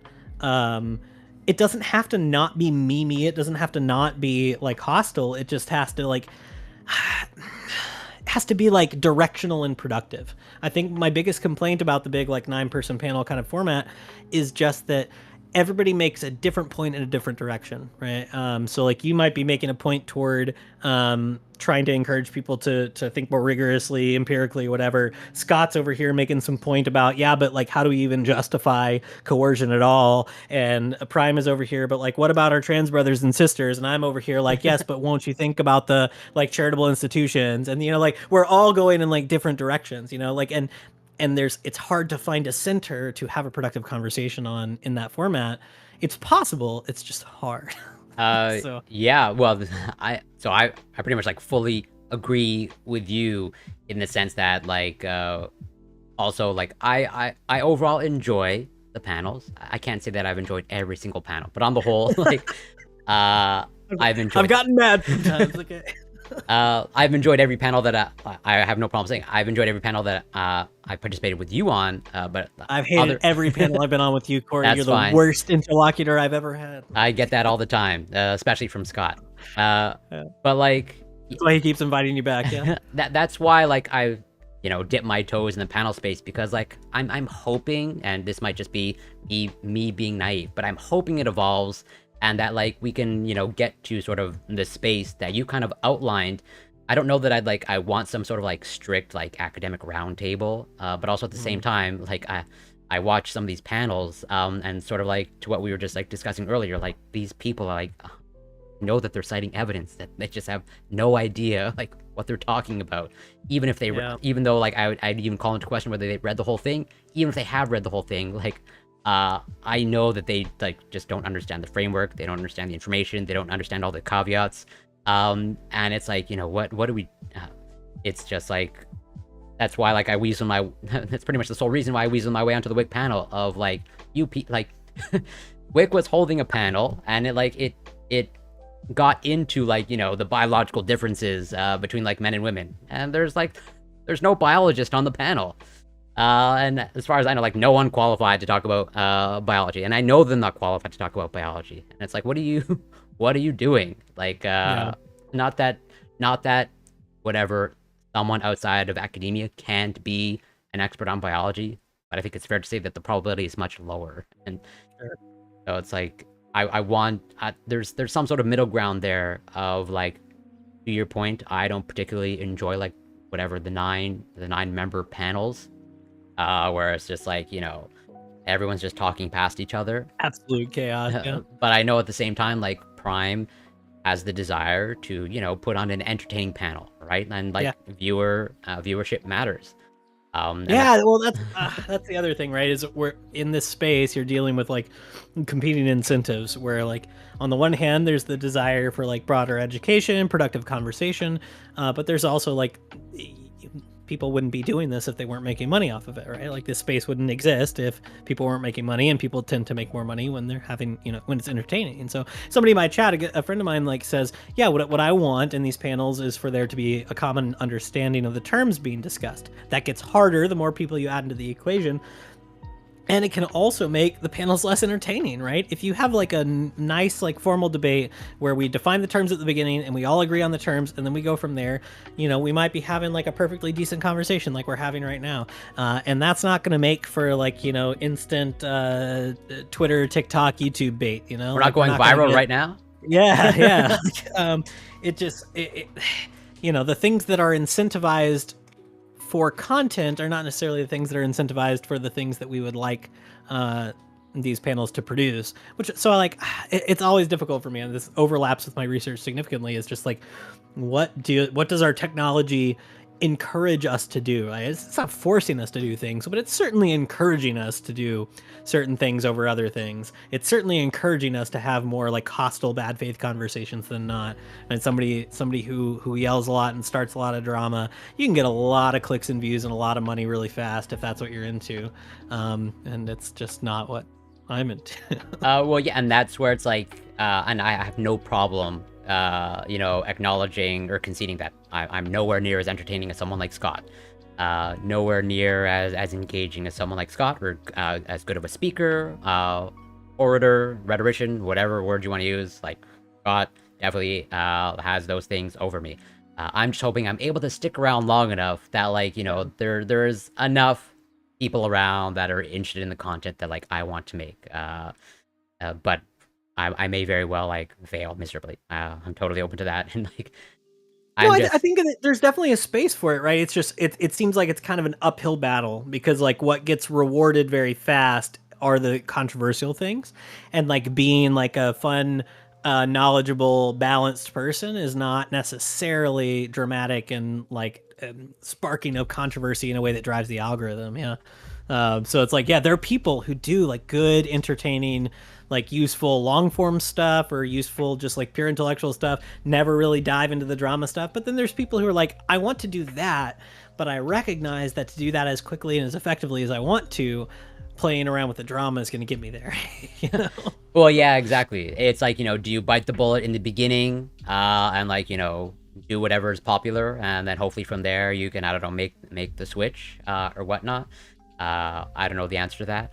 I just know that, like, there are way better people to like cover drama than me, and like I even just entertaining the idea of me like covering drama just like almost like makes me sick to my stomach. I'm like, what? I don't want to fight with people. I have no desire to fight with people. Like, I just like, if somebody wants to like start a fight with me, I'll be like, oh, you're probably right. I'm sorry. I don't know what to do.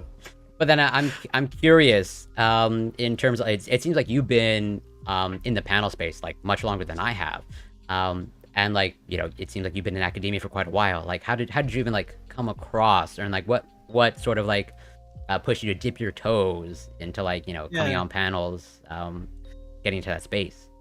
So I don't know if you ever ran across, before he kind of stopped streaming for a little while, but Spectre, he was a producer for Prime for a little bit. I did. Yeah, so like I knew Spectre way back when, like we go back a long time actually, and so we kept up a little bit on the internet. We were chatting on Discord, and one day he was just kind of like, hey, like I like produce this podcast for a friend, like just like political conversations. He's trying to do this like populist panel. He's like, I know you like associate with some people in this like sphere of the right, like would you want to come on, like be like on that side of the spectrum in this conversation? I was like, oh yeah, sure, that sounds interesting. And so I did that once or twice and a few times, and so like I think it was back in like 2020 was when Prime started doing the like the populist Saturday roundtables. So it was like me and Brento Box and sometimes Spectre and a few other people. It was a fun, like we had fun conversations, but like, as you know, like I'm a weird kind of conservative, so I was never just like neatly on the right in those conversations. And actually, I don't think I've ever heard you label yourself as conservative. I call myself conservative, but like I always tell people I'm a weird one. I'm definitely more in like the so there's this like overlapping Venn diagram of like, tell Prime this all the time. Like, lefties will talk about local organization and community, blah blah blah, and then there's a Venn diagram overlap of like the kind of like localist communitarian part of the right, which is like, yeah, of course, like, yeah, we want like small, like your subsidiarity is a Catholic social teaching, like all this stuff on the right that's kind of overlaps with some of that stuff. And so I find myself agreeing with a lot of people on when we talk about this sort of local issues. So yeah, I broadly consider myself on the right or conservative, but like the American right is all all goofy today, and I certainly don't want to like. I'm anti GOP, I suppose. I'm nonpartisan technically, but anyway, yeah, so that sort of roped me in, where it was just like I had a friend who was like involved in the space and knew some people and was like, hey, like we want more conservative-ish people around. And so I started doing that. It's always been just like an occasional thing off and on. Like my wife has worked nights for a while. She's not right now, but like it was like, okay, like before we had a kid, and then when the kid was in bed, it was like either I read a book or I go to bed or I yell at people on the internet, like. Well, the choice is obvious. Yell at people on the internet. Exactly. Yeah. So I've enjoyed it. Like I enjoyed like Prime has always been great to me. Super nice. Like I feel like we've had some really good conversations. I've enjoyed meeting people like you and Scott and through these panels. Like I've had some very good conversations with people.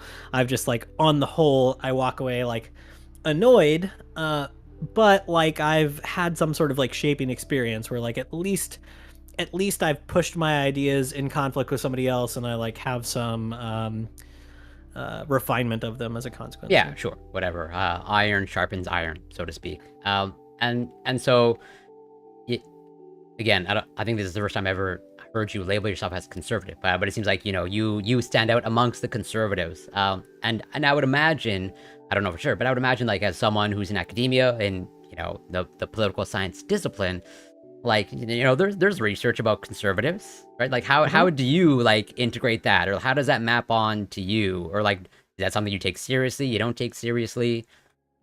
Yeah, it's been interesting. So like there's a mix, right? Like there's something I point people to a lot. There's a really interesting like 2014 study that is one of the bigger studies on like conspiratorial thinking in like political science survey methodology research.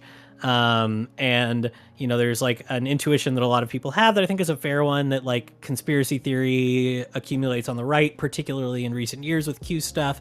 But something that research brings out is that it seems like the people who are most likely to be conspiratorial are people who share certain beliefs that are not necessarily conservative. They're just like general spiritual outlooks on the world that view the world through like what they call a Manichaean narrative, like war between darkness and light. And that can just as well be like a crystal kind of person as it can be like your anti-vax aunt, Yeah.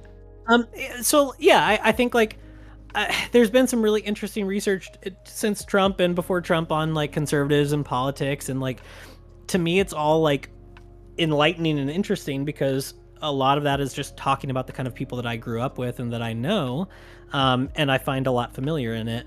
I think actually like the research that I'm aware of in political science on conservatism tends to, I think, push back on some of the stereotypes that people have about conservatives and how they vote and why they vote the way that they do. And actually I've wanted to do some conversations with people for a while. There's kind of like a brewing conversation among like some people in a political discourse space online right now about like conservatives in academia and whether or not there's this like progressive orthodoxy pushing conservatives out of academia. And I think the way that it's framed is usually really poor, because it doesn't seem like anybody's really getting pushed out for being a conservative. It seems like what we have, though, is an academia that tends to drift towards one side of the political spectrum. Why that is, maybe it's just they're smarter, they're more likely to blah, blah, blah. But the consequences of that, besides, like big flashy headline stuff, some professor got pushed out, blah, blah, blah, I think could be like pretty interesting and severe. So there's a research project. I'll have to go pull it up and send it to you. But Jonathan Haidt's one of the person who worked on. I definitely know Jonathan Haidt's research. Yeah. But it was like it's co-authored with like 6 people, right? And their argument basically is like the ideological skew of academia is not necessarily bad because it's censorious. It's bad because it basically changes how we ask and answer scientific and social scientific questions. Like when you have a set of people who are all on this side of the political spectrum trying to study people who are all on this side of the political spectrum, there's going to be some skew in the way that you design the study and the way that you ask the questions and that, all of these things. Like it's like there's some sort of systemic issues if you have people who are all of one particular political variety trying to study the rest of the world who may not map onto that. So it's Sorry, it's that's just no, rambly. But... no, that's not rambly at all. There's definitely, I think, in my mind, a lot to unpack. And there's definitely some follow-up questions that I have, especially coming from your discipline versus my discipline, in terms of like, left and right people. Like, I don't know. So, well, to backtrack, in terms of like what you said, in terms of like a certain set of people who might be like left-leaning or whatever, liberal, to use, I guess, the academic terms, and then conservative. It's like, yeah, there's potentially some systemic issue there, and it's almost like you can make the argument that a diversity of beliefs would be like a good thing to have in academia. And yet, interestingly enough, and there's multiple reasons, or I have my sort of speculations of like, why is there not sort of like this representation, where it's like on the left we argue for representation, and like the pushback is like, no, like it should just be merit only, but like the merit is not allowing the conservatives to like get into the conversation.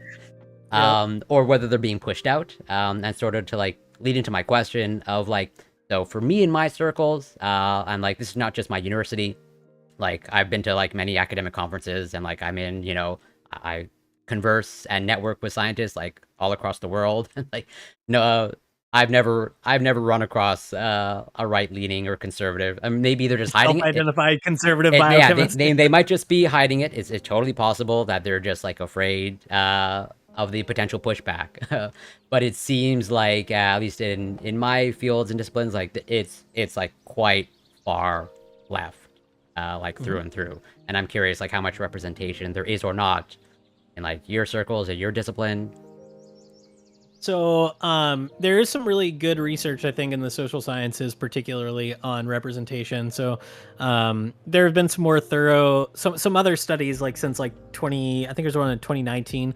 There's a 2016 book that was published by Oxford University Press called "Passing on the Right: Conservative Professors in the Progressive University," and the name of it is like kind of a double entendre. It's like, like passing on the right in the US, we drive on the right, and passing on the right is kind of looked down upon. You're supposed to drive slow in the right lane, pass in the left lane. But they're using it as like the way that people talk about like trans issues or gay issues. Like you're passing in the university, like you're a conservative, but you're passing as like a normie, And so they basically they do like qualitative interviews with like 150 different self-identified conservatives at like 80 different universities.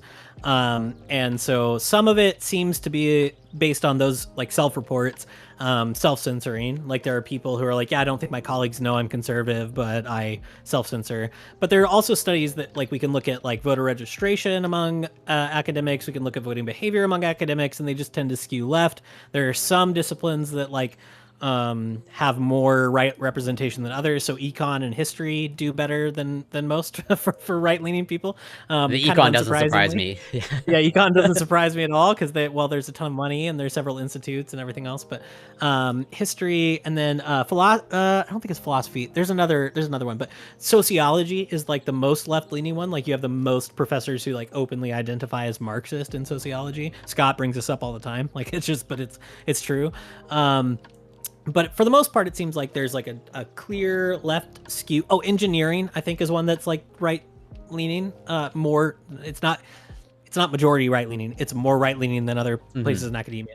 But one of the things that the authors of that study talk about, the Passing on the Right book, is that there's a kind of self-reinforcing problem among conservatives, where you have the Charlie Kirks of the world standing on their huge platform with hundreds of thousands of viewers and saying, hey, don't go to university. Like it's poison. Like they don't value. Yeah. It's bad. Like they hate you. You don't belong there. Like there's a selection problem, right? So there's a common conception that they found among like general public, liberal professors, whatever, that conservatives simply don't have academic minds. Maybe that's true, maybe it's not, but at the very least, we're might be discouraging the conservatives who do have academic minds from academia when we tell them in advance, hey, you don't belong there because everybody's hostile to you. I have not experienced that hostility. Part of that is because, like, you asked about like my experience.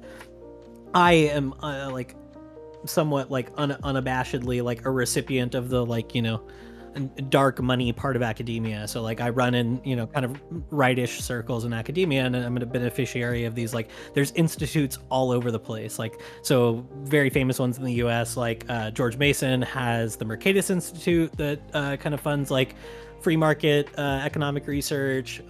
There's just all sorts of like right-leaning or libertarian-leaning think tanks, etc., who provide funding to universities all over the place. There's a whole book about it by Nancy McLean at Duke University, a historian, called Democracy in Chains, and it's a terrible book, and she's wrong about so much stuff. But yeah, I mean, there is a network of people who generally align with each other within academia that find each other. And so I think that support has been great. Like, I found it very useful. And nice, and I would say like it's not representative. Like, I'm fully aware that like I'm like the people that I run with are not the norm for my academic circles, but I've also never felt like everybody who I work with in my department knows like where I fall because of the people that I run with, and nobody's ever like treated me poorly because of it. Like, it's not like I feel like a persecuted conservative because like I take money from these organizations. They're just like, okay, cool. Are you like doing research? Great. Is your research good? Great. Like, you know, like, nobody's like mad at me about this, you know. I don't.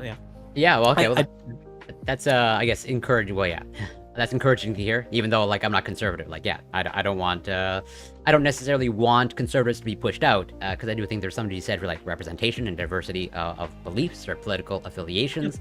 But it does seem, at least again, this is just my experience of like, you know, like it's just becoming more and more left-leaning. Now, that's not a problem for me because like I'm one part of the radical leftists, but it's also so interesting to me, like as you sort of pointed out, like sociology, that's where all the Marxists lie, and like, you know, Scott labels me as a Marxist, which I don't necessarily like reject that label, but like I couldn't be like, oh, we should talk about that sometime. Maybe we can have a real disagreement finally. Like, I'm not like a full-blown communist, but like that's like I'm like just about as far away from like the sociology field as you can get, and like the vast majority of like, you know, scientists like around me, like they haven't read Marxist philosophy.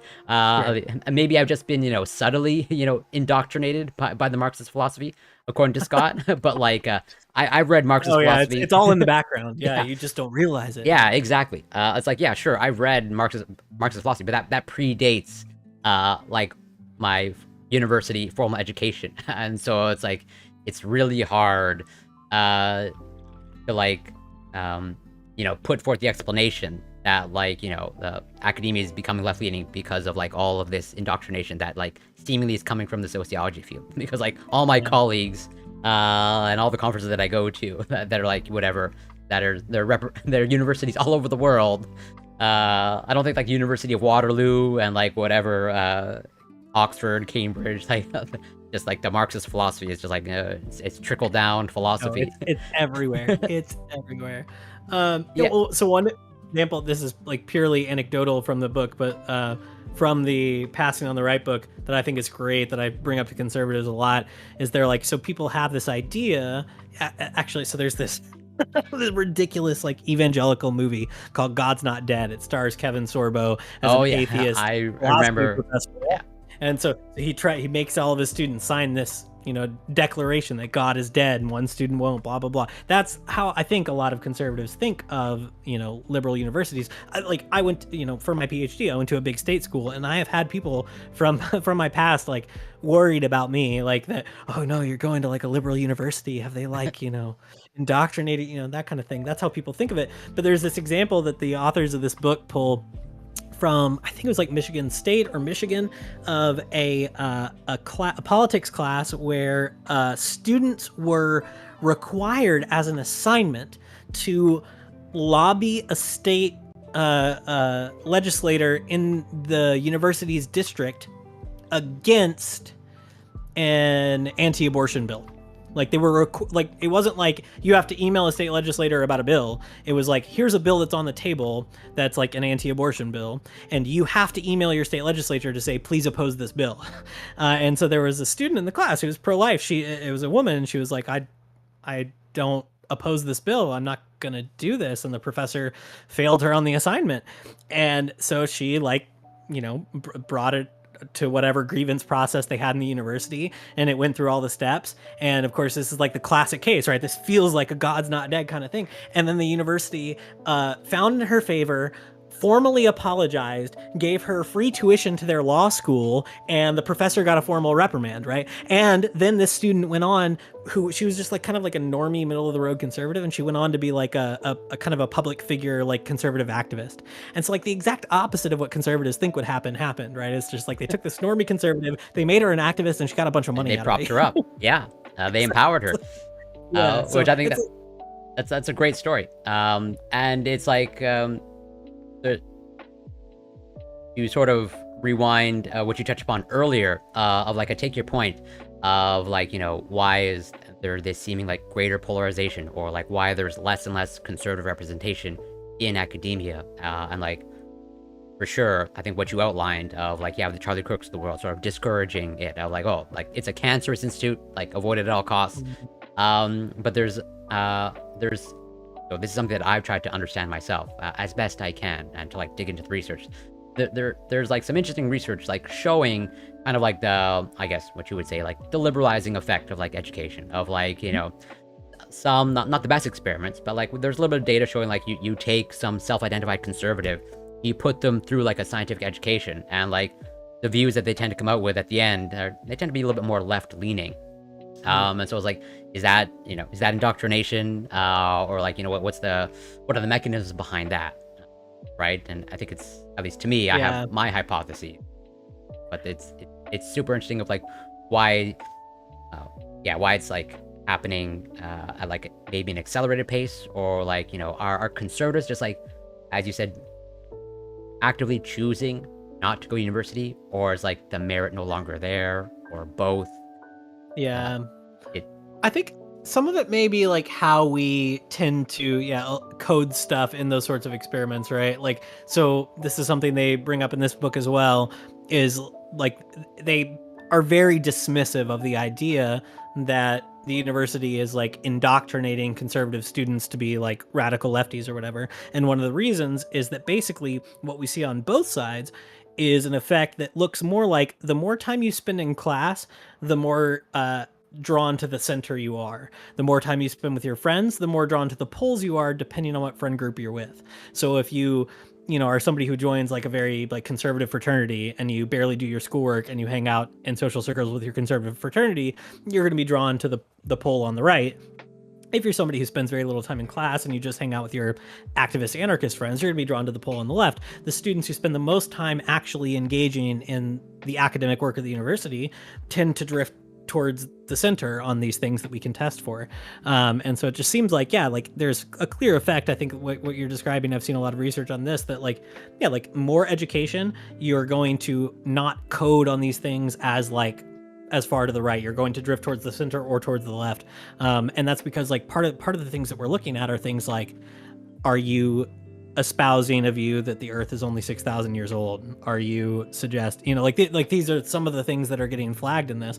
And it's just like, well, I mean, most people who come out of like an undergraduate or a master's or PhD level education in anything scientific are not going to affirm what they did, from their Fundy Baptist church. It's like they might still, like, if you talk to them, they might still end up being grouped somewhat on the right, but like on the things that we're like looking for, like, do you markedly drift to the right on these things? They're no, because the things that most obviously code as right wing might actually sometimes just be ridiculous. So part of that might be study design. Part of that might just be like, as you become educated, you drift away from some misconceptions that you had that might be attributed to, like, I mean, I have no problem criticizing like American fundamentalism and evangelicalism. I think there's a lot of problems. There's a book that I think you would really enjoy called The Scandal of the Evangelical Mind. I think it just got an update like 5 or 6 years ago, like a second edition. But it's a textbook. I think it's like a history book. Hang on. Okay, yeah. But the author, like the opening line of the book is, the scandal of the evangelical mind is that there isn't one. Basically, the author is like he's a professor at an evangelical university, and he's just like basically like why are evangelical Christians like so resistant to using their brains? And it's just like kind of a history, sociology of just like the evangelical movement and how it became so anti-intellectual. And so yeah, I have no problem criticizing that and saying that like people who kind of get brought out of that are going to not be associated with that part of conservatism, and I think that's probably a good thing in general. Yeah. So then I kind of want to ask, you mentioned earlier that like you've faced no whatever stigmatization or condemnation from your colleagues, and that you've been accepted in academia, and like you mentioned that you've had access to, I think, what you called like dark money from like certain institutes. Yep. And so it seems like, other people call dark money, but I'm just adopting the label. Okay. Yeah. But it seems like, these are institutes that you probably like don't really agree with, or like you have like whatever, some issues with, but like since they will fund you and give you money, and that's sort of like, that touches upon like another thing that I kind of like, that pushes me to, look with a side eye towards like the social science of the humanities, because like you have institutes like the Rand Institute, you have, and like all these other like sort of, I guess, think tanks, where it's like they're producing research, but like I never take anything that comes out of like the Rand Institute like seriously. Although that might just be my bias, I don't know, but there's also like even ones that like sort of sound legitimate. I think it's like the Institute for Family Studies. Yep. And like that's like almost like explicit. They produce research and like they cite research. But there's like when I've dug into some of that research, like it is just like so off. Like at least I might just be biased, and I might be just like overly critical. But it's like what are you doing here? Like how can this ever be called? Like I don't want this type of science. I would love to like talk about this at length sometime. I want to talk to more people about this, because I think it's something that people need to know more about, and it would be useful to have, I think, again, like the toolbox to parse through some of these things. So you're right, like there are institutes or organizations, think tanks that sound very legitimate, that produce research that I think is just like unequivocally ideologically skewed, right?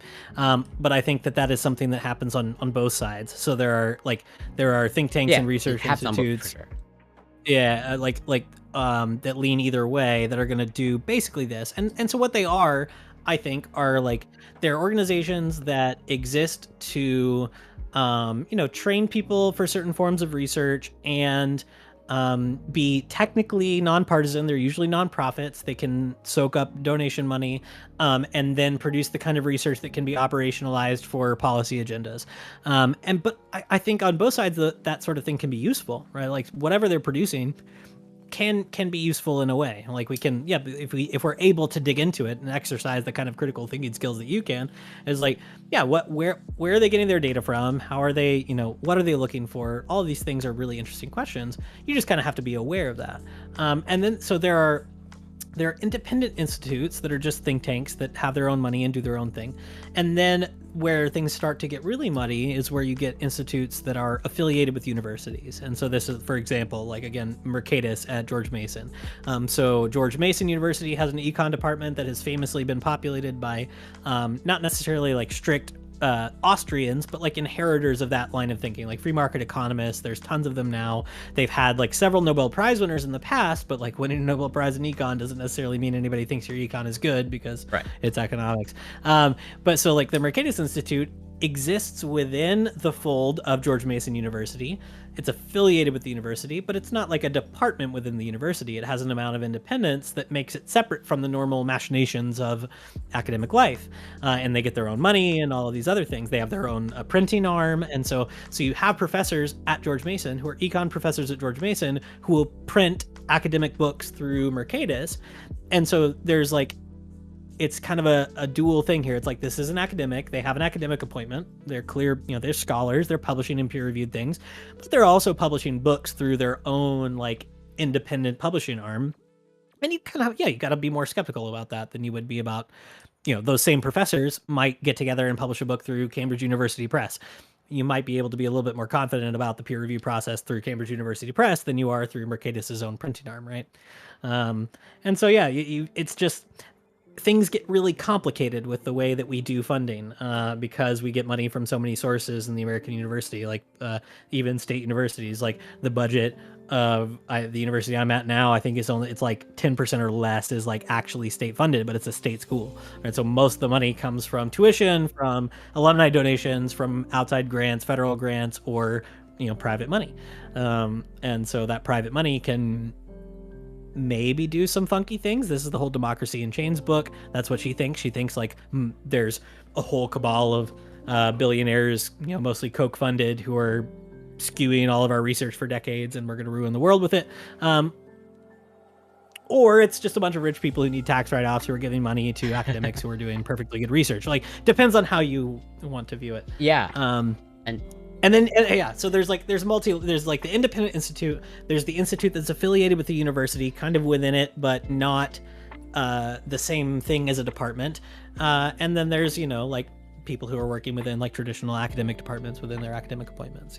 Yeah, and I take your point of like even as someone on the left, like totally what you described. Like these institutes, like they occur like on the right and the left, on both sides of the political spectrum.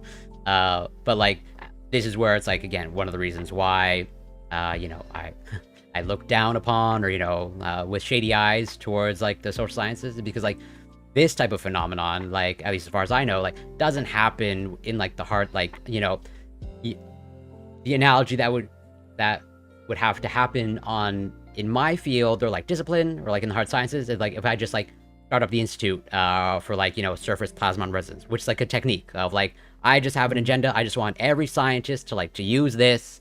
This is like the best technique for like answering these questions, and like I'm gonna fund my own research. I'm gonna accept donations to carry research, and like just really push forward this technique. Like that, you can maybe argue that pharmaceutical companies do that to some extent. But like scientists like I was gonna say like maybe the parallel for hard sciences is like pharmaceutical companies and defense contractors. Like the people who are funding like chemical and engineering and medical research might be like the pharmaceuticals and the defense contractors. Maybe that's the parallel. I don't know. Yeah, I think that's it. I can like stretch it enough that's enough of a parallel. But like that strict parallel of like I just like this technique and this methodology. So like now I'm just gonna start my own institute to like really get it out there. It's like if you're training researchers, or for researchers coming out of like a field where it's like, especially like there appear to be like highly credentialed like researchers and academics like affiliated or like in the Institute for Family Studies, and it's like that's an explicitly, or at least in my mind, an explicitly conservative like think tank that like has a clear like agenda. And it's like, how in good conscience can you like call yourself an academic if like that's what you're doing? Is that a testament to the field or just these people? I don't know. But that's why it's like, I can be somewhat elitist of like, don't come into my sphere if you want to like go in that direction. And I'll say like part of the problem might be just like the issues with academia generally right now, to where like if we had a space where those people could exist in a traditional academic field, I'm not confident that they wouldn't, right? I'm not like, what we have right now is an overproduction of PhDs and credentialed people who don't really have a lot of places to go, but a lot of private money that might be able to create some institutes for people who are credentialed to do research that advances those private interests, if we're taking the most cynical view of it. We're like, maybe it would be best if these people who are, like you said, credentialed scholars who are working for Institute for Family Studies or whatever, maybe it would be better if they worked for, a standard university department and they were just submitting their research for peer review and like publishing books with standard university presses. Like maybe that would be a better situation for discourse and production of knowledge than it would be if they were being filtered out into these private research institutes. Like there's all sorts of just like random incentive structures at play. So I don't know. Well, actually, no. So I guess I'll correct. I have found a better analogy. So, or a parallel. There are scientists hard scientists, like microbiologists, biologists that like work for like the Creationist Museum that have like been hired by. Yeah. Those do it. Like I have to concede, those exist. They exist. And I have to bite that bullet. I was given all of their books. Yeah, so like, and that's where it's like, oh man, what's going on there? I'm hoping it's as simple as like these are just greedy people and they're these are academics desperate for money, so they'll peddle the creation message and their credentials don't mean anything, or like they'll put their credentials behind it for the sake of the paycheck. So like, yeah, I guess it does technically happen, although I will say there's not a lot of creation science or creation museums in Canada. And so it's like, it's an American evangelical thing. Yeah, and like actually there was an interesting book I bookmarked it, I'll find it later, but there was a book by some like Catholic historian that was basically just like, hey, by the way, like the view of creation most American evangelical Christians have is like a historical aberration, and like nobody really thought this before like whatever date. Like it was a really interesting book just to read the summary of it, so I wanted to get it. Yeah, but so there's also another question that I wanted to ask you, bring it back to like the panels. Sort of what you mentioned, and you want to get into it with Prime about, you know, healthcare having multiple aims, and that like, yes, clearly there's the aim of health, etc. That is like, that's the aim of healthcare. But I think even you and, you know, I'm decently read on, you know, Socrates and the Republic, although you're probably more updated and it's more fresh in your brain.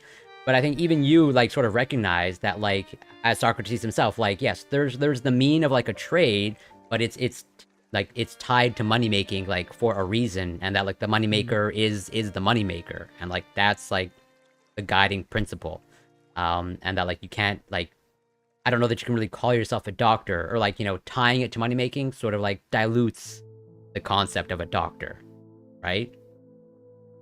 I don't think I disagree. Yeah.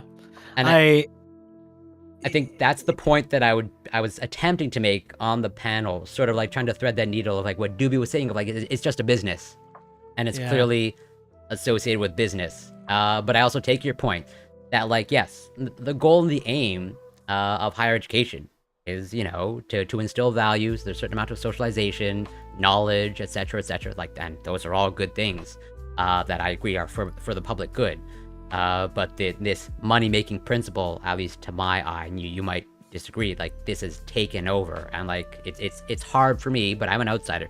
It's hard for me to look at, you know, even here in Canada, universities or universities in the United States as like not money-making institutes.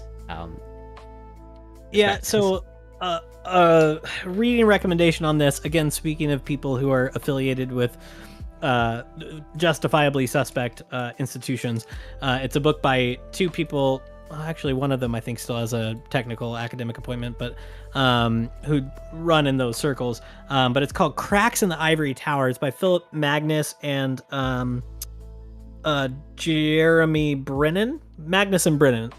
Cracks in the Ivory Tower is published by Oxford University Press, but it's basically like a public choice analysis of the modern American university, and it is kind of responding to that idea. I've talked with some people recently who take significant issue with it, so of course it's not conclusive, but the idea that like the problem here is the profit motive, they kind of take issue with it, and they say it's not really like the universities are running like businesses. In fact, they're like doing things that are really antithetical to profit motives. There's a lot of bureaucratic bloat, there's a lot of inefficiency that, like, if it was being run like a business might be incentivized to run, wouldn't do this. What's actually happening is sort of like jockeying for power within a game theoretic system of like administrative bureaucracies within the university that can, you know, get resources allocated to them by, you know, getting a bigger budget, and then they get a bigger budget by having a bigger list of supporting staff. It's a really interesting book, I thought, that has like, again, like not totally persuasive, but changed some of how I think about the problems with the modern university. There's a lot of problems.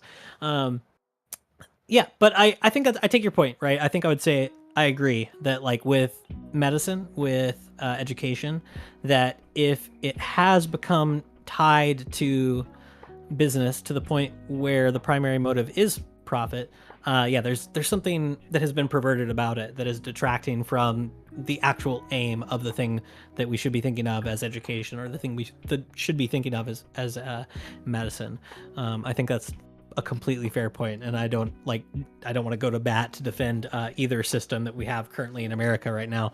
I just don't know if I would always agree with your and Prime solutions, but I don't necessarily know what your solutions are. So well, none of that's fair. Well, I can't speak for Prime, and I don't even know that I had a solution because, like, again, I'm not super well versed on like the American education system and sort of like how they deal with discrimination or whatnot, or how much leeway they have to discriminate. And I take your point that like institutes should have the right to discriminate based off of certain criteria. But there's like, I think there's some agreed upon ones that we don't want discrimination like to happen, and I think those are reasonable and not only like grounded in evidence, but also pretty well grounded in philosophy as well.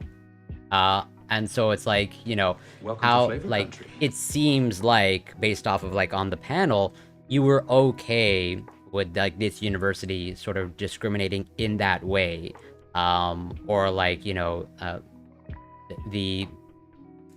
type of discrimination that was like outlined in the document of like pretty much homophobic discrimination. I think what I would say, and what I told a friend of mine after that, was like, I would rather live in a world where there exists a multiplicity of institutions that are all allowed to discriminate potentially against me on whatever basis they want, than in one where some external authority gets to decide who gets to associate with whom and when and why. And so I kind of prefer a world where like there are religious organizations like for example, somebody brought up like I was chatting with a friend about our conversation after it happened, and he was like, so one of the implications of this like non-discrimination, if you apply Title IX fully equally regardless of religious affiliation, is you could have an example where like a let's say, or like a rec center that's affiliated with a mosque might be requiring women to unveil in front of men, like if we were purely non-sex discriminatory, right? Just like we would be legally forcing them to do things that are just fundamentally contrary to their faith. But in a pluralistic First Amendment kind of society, we kind of balk against that and say like, maybe we shouldn't be doing that, right? Maybe it would I would bite that bullet though. Yeah, I know. I said that's what I told him. I was like, I think the people I was arguing with would bite that bullet, and he was like, "Ooh," and I thought the same thing, right? It's just like, I would rather have a world where, like, the women who think they shouldn't have to unveil in front of men are never forced to unveil in front of men, and that bigoted institution over there can go be bigoted, and that one can go blah blah blah. But again, like, there's a certain amount of idealism there, where it's like, like we have realistic historical examples of this in the American South, where it's like, if you just want to be idealistic about it, and you're like, well, the bigoted institutions will just be punished by the market. Clearly doesn't work all the time. But I would like, between the two poles of living in a world where a collection of diverse institutions can discriminate against people on a variety of bases, versus somebody gets to decide some sort of reigning orthodoxy over here, I kind of prefer this one. But maybe we can talk about that again sometime. But no, like there's a lot of sort of quote unquote bullets that I'm willing to bite to sort of like make it more equal in my mind, because I do think there's like a heavy price that's like being paid, and it's like I'm curious. This is just like me thinking out loud of like, how would because like I think a significant portion of the American population is okay with the current circumstances, because like most of like the universities that are religiously affiliated, like they're Christian religiously affiliated. I wonder how the American population would feel if like it was flipped, where like the 200 or so like Islamic schools, like it now would go very badly. 100%. It would go very badly. I just finished reading a book called Alienated America. Very interesting book. Speaking also of these people affiliated with these organizations, the author is like an American AEI researcher, American Enterprise Institute. Yeah. Which is its own whole thing, but really interesting book that was looking at counties that basically towns that did not vote for Trump in the primaries, but ended up voting for Trump in the general election, versus counties and towns that were solidly pro-Trump the whole election process, and looking at the difference. And the difference that he identifies is basically like the existence of like thick civic institutions. So like the towns in like, Midwestern America that had like, churches and civic organizations, all these things, they were voting for Cruz and Rubio and all these other people, but then they like kind of reluctantly voted for Trump, where like the rotten kind of Rust Belt America was just Trump the whole way through. Really interesting book overall. But one thing that he talked about was there was a like small town that the people in the town came out to vigorously oppose a mosque being built on land that by right could be built for a religious institution. They can't stop a mosque from being built. This is America. But the people like were very upset about it. And so he saw it as a success story, primarily because like, okay, the people got to be mad about it, and then they got to build their mosque. And then actually, so he like contrasts some of the things that they said in this meeting. They're like, oh, these Muslims, and just horrific like misconceptions about what Muslims believe, yeah. Just like really real bigotry. But then like a story later on where like a Muslim girl went missing, and like the community kind of like mobilized a search for her, and she ended up that she drowned, but they helped with like the body recovery, and like the Christian community kind of came around them, and like people were like letting them use their lawns and their church facilities and all these things, like, and this was just like a year or two later. And people like interviewed in hindsight were just like, oh yeah, like in that moment I realized like they're not that different from me, blah blah blah. He views this as a real success story. Anyway, it's an interesting anecdote, but you're 100% right. Yeah, if we flip the situation, like, yeah, the average American is just going to be like, no way, Jose, if this is like a Muslim issue, right? If, oh, you're giving my state or my federal money to that like Muslim college that's discriminating against Christians, or, like, yeah, 100%, like, you're right. I think.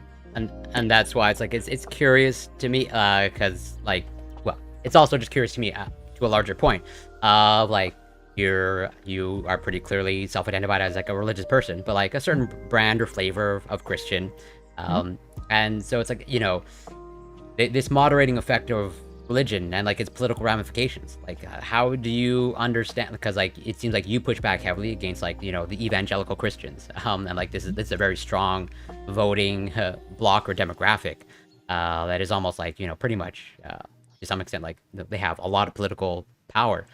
And so it's like, how do you sort of, at least in my mind, like, how do you reconcile that? Or like, there's some sort of like reconciliation process in there. Like you clearly sort of reinterpreted or reimagined your religion or how you express it. And also, this is also super interesting to me of like, you're well read on Socrates. How do you also integrate that?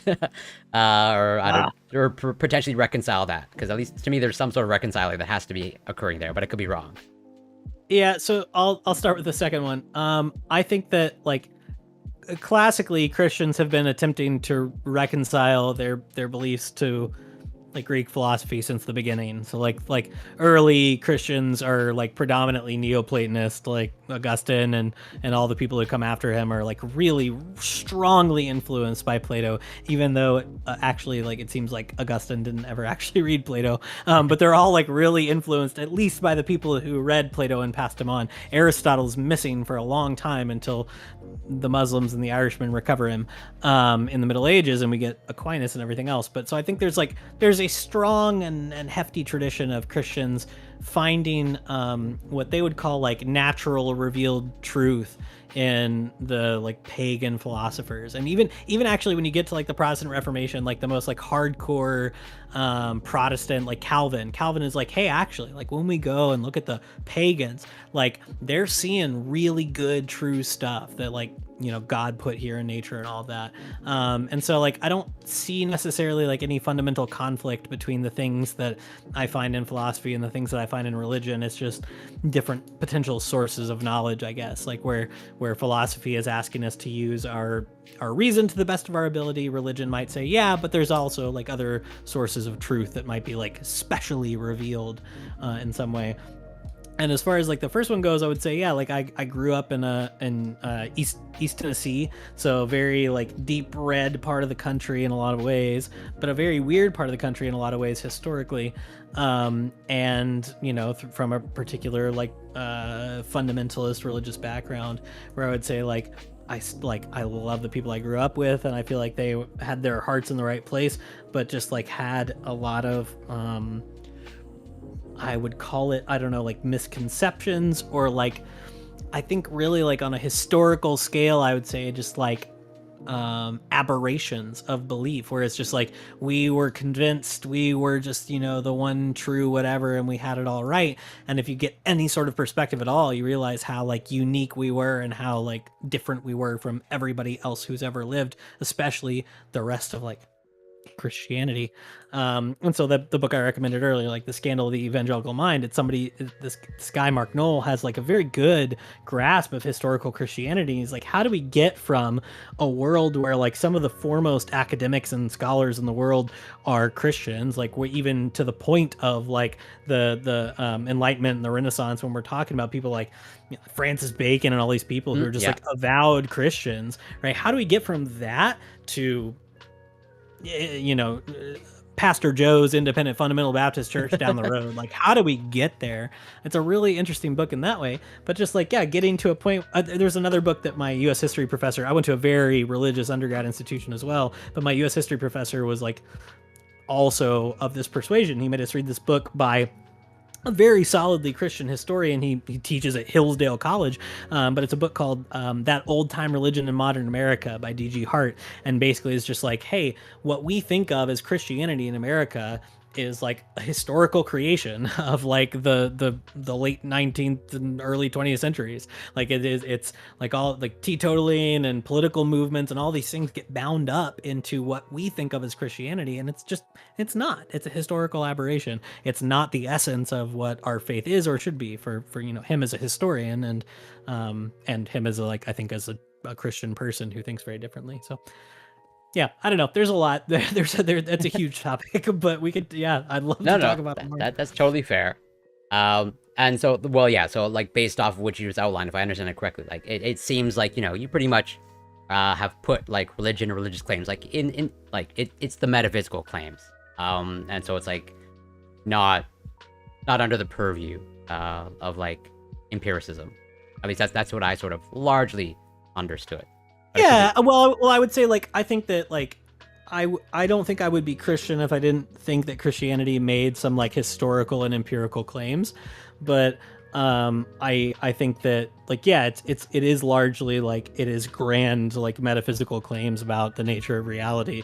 But yeah, I mean, I'm of the persuasion that like Christianity is saying certain things about like a historical person named Jesus and some pretty wacky, you know, I don't know, I would call it non-empirical, but inexplicable things that happened around him in his life, right? Like, I think that's just kind of an essential part of Christianity personally.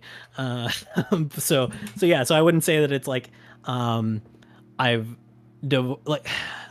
like I said earlier, right?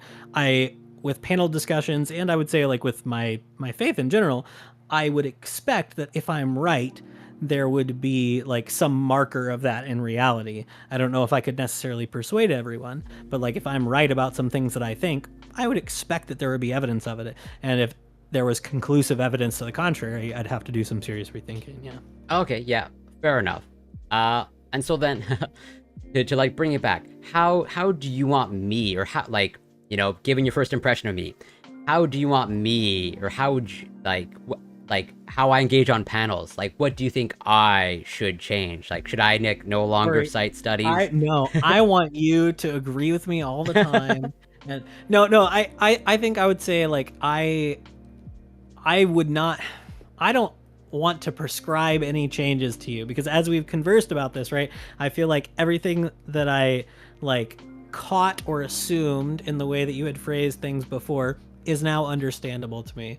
And so I would put it on like a misunderstanding on my end rather than like something you need to change. And again, like it's like the way we handle panel discussions is going to be different than how we handle this discussion here, right? So when you get to a point in a conversation where you're just like, okay, well, like I think the evidence is this way, and if you disagree, you seem like you're anti-science. Unless, like, to me, in light of this conversation, that claim reads more to me like you seem like you're anti-science unless you could come up with a really good reason why I should not find this evidence persuasive. When really the only alternative you're offering me is like, let's put some kids in a lab and beat them, like, yeah. Yeah, that's So yeah. and that's the like that's when I bring it out. Like we got to that point of like I don't know what you're saying here. Like if you're waiting for that, if you're waiting for like we start intentionally harming and abusing children to make meaningful conclusions about the world. Any like Twitch overlords who are watching, like again, we're like this is a hypothetical joke. Like we're talking about research problems of corporal punishment, which is legal in most American states. Okay? Yeah, unfortunately. And that was like so interesting, especially like when you shared your first impression. Like it was almost like this knee-jerk reaction, and I interpreted I interpreted it as like, oh, like this person seems to like want to hit their children, or like if you have an issue with what I'm saying, that means like you're anti-science, because it's like I'm just citing the experts here, buddy. I'm not going to deny that it's a knee-jerk reaction, because like I mean, again, like I grew up in East Tennessee. I grew up in an evangelical Christian household. I was spanked. I have not yet spanked my child, if anybody is wondering. But like, yeah, I mean, it's kind of, it's certainly a I think a cultural expectation, or something that is like something that's beaten into you. No, something that is you're not wrong there. Like taught to you regularly, right? That this is the norm. It's necessary. It's useful. Whatever, right? So yeah, I think it is something that a lot of people hold on to very strongly and emotionally. So knee-jerk reaction is not. I don't think is a bad way to describe it. No. Yeah, no. So all respect to you. And I appreciate that you're able to like say that, because not many people would. This is just like my knee-jerk reaction, and like totally. And this is like one of the reasons why like I bring this up so often and argue against it so strongly, is because like the United States like appears to have like a pretty unique culture, not just when it comes to like corporal punishment, to many other things, but like the United States is like I think one of the only developed countries that like still pretty much like allows it to happen, or like the universal like declaration on like the rights of the child, or like the UN Declaration on the Rights of the Child. Like I think the US is like the only one that hasn't signed on to it. Oh yeah, like... we're very like very touchy about UN stuff. Okay, like. And so I was like, man, like, that's where I'd say the U.S. You're just like anti-science. Like, what are you doing? Especially like you have researchers. Like I think one of the most world-renowned researchers on childhood corporal punishment like is out of Texas, and like they're pretty clear on their messaging. Like, hey, like we got to stop doing this. And like, I think I might have even put on my Twitter of like, the studies, like the title of the studies, like we know enough now to stop hitting our children. And it's like, well, what if you're CTV asking like, like, I'm sorry, that we just need more. We just need more and more. Yeah, we just need more corporal punishment. Yeah. No, I think you're right. Like, separate from the spanking conversation, like, yeah, the U.S. is very unique in a variety of ways, and that's one of them. Like, gun conversation also, right? That's the uniqueness comes up a lot. I think this is like, it goes both directions, right? That recognizing that our knee-jerk reaction is kind of unnatural and unique in favor of our gun cleaning, and also from the other side of people who are just like, why don't you just like ban your guns, recognizing that the US is in kind of a unique situation where we're a large country with 3 times as many guns as we have people floating around, and so like a quick and easy solution is not necessarily available to us, right? Like it goes both directions. It's like, recognize that my emotional connection to my gun is a historical aberration, and recognize that the solution might not be as easy as it could have been, like say in Japan, where we have a tiny island and we can just literally round up all the guns and melt them, Yeah, no, I totally take your point. And like, yeah, it does seem like, as I mentioned and you just said, like the US is very much unique in many aspects. Not only when it comes to corporal punishment, but like the gun issue seems to be like a largely United States, or at least when it comes to developed countries, like the only developed country with this like gun issue that like seems to be an almost impossible task to solve. And like, well, you're probably almost for sure well more researched on like these gun issues than I am. But like even having some of these conversations when these mass shootings occur on a regular basis, Corey, I have a question. Yeah. Have you ever shot a gun? No, I've never touched a gun. I have zero desire. I'm a Uh, lefty soy boy. Like all right, well, if you ever want to change it, let me know. cause like yeah, I have like zero desire. And maybe I'm just too indoctrinated with the Marxist or the left philosophy. But like it's almost like a foreign concept, like to my brain of like Yeah. wielding a weapon, even just like going to a shooting range. Even though like I've had other fellow Canadians. There's a fellow Canadian streamer, Taller, who's I can't. I think they're in Winnipeg, if I remember correctly. Could be wrong. Or no, Saskatchewan. Regardless, out west in Canada, and they're very left. They own a lot of guns, and they're just like, yeah, shooting guns is fun. Just like going to a gun range, just like, and they pretty much said the same thing. Like, you just don't understand, Corey. Like, once you shoot a gun, you'll understand. I wouldn't say that. I would just say like if somebody wants to, like I'll show you how. Canada is interesting for me gun law wise though because like my friends in let's see, they're in Moncton. Moncton? Yeah, New Brunswick. They're New Brunswick.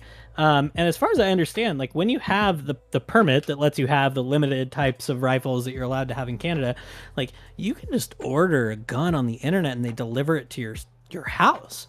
Like in the US, we can order guns on the internet, but you have to get them through a federally licensed firearm dealer and you have to show up and they run a background check every time you buy one, right?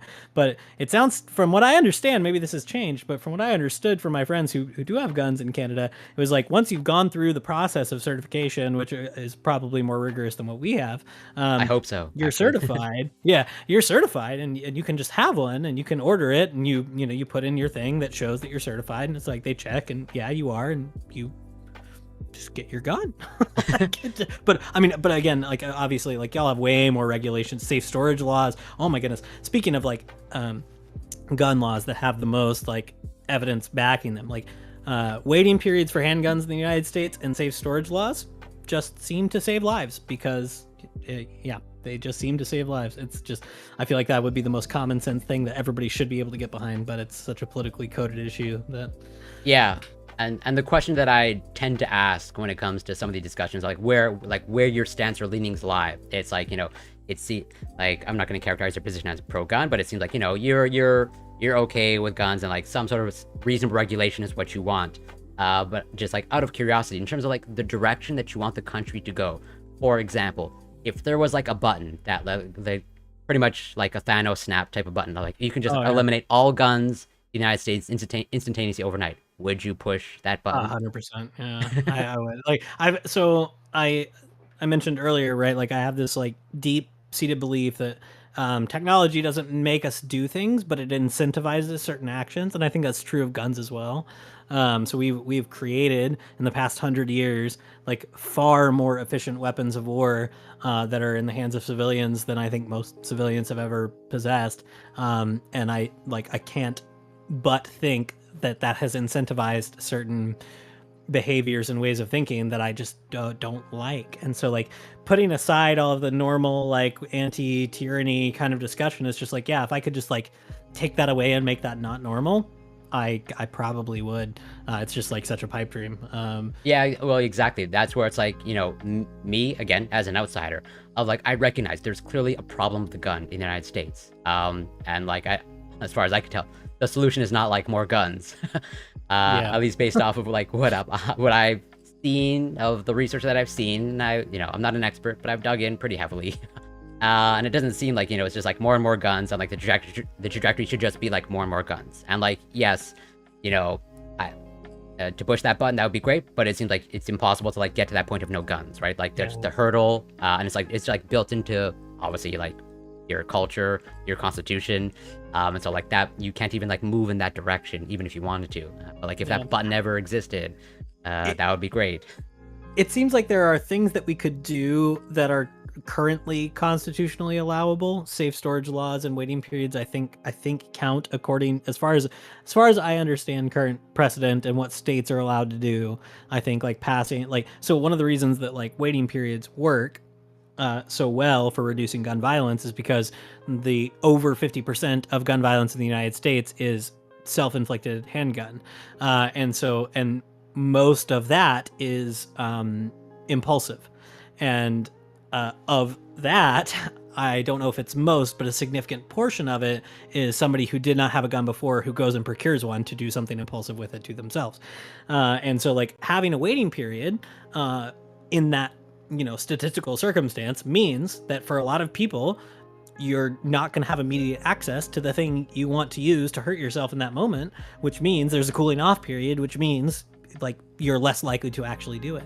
And so like, we have all these stats on like how many people attempt suicide again after they have done it once, and it goes down dramatically. And so if you just hand someone a more effective way to attempt to harm themselves in the first place, and the odds that they're going to be successful go way up. And so like all of that math works out to where if you just say, hey, like, yeah, you are legally constitutionally allowed to have this, but you got to wait 3 days to pick it up, you're going to see some pretty like significant results of like,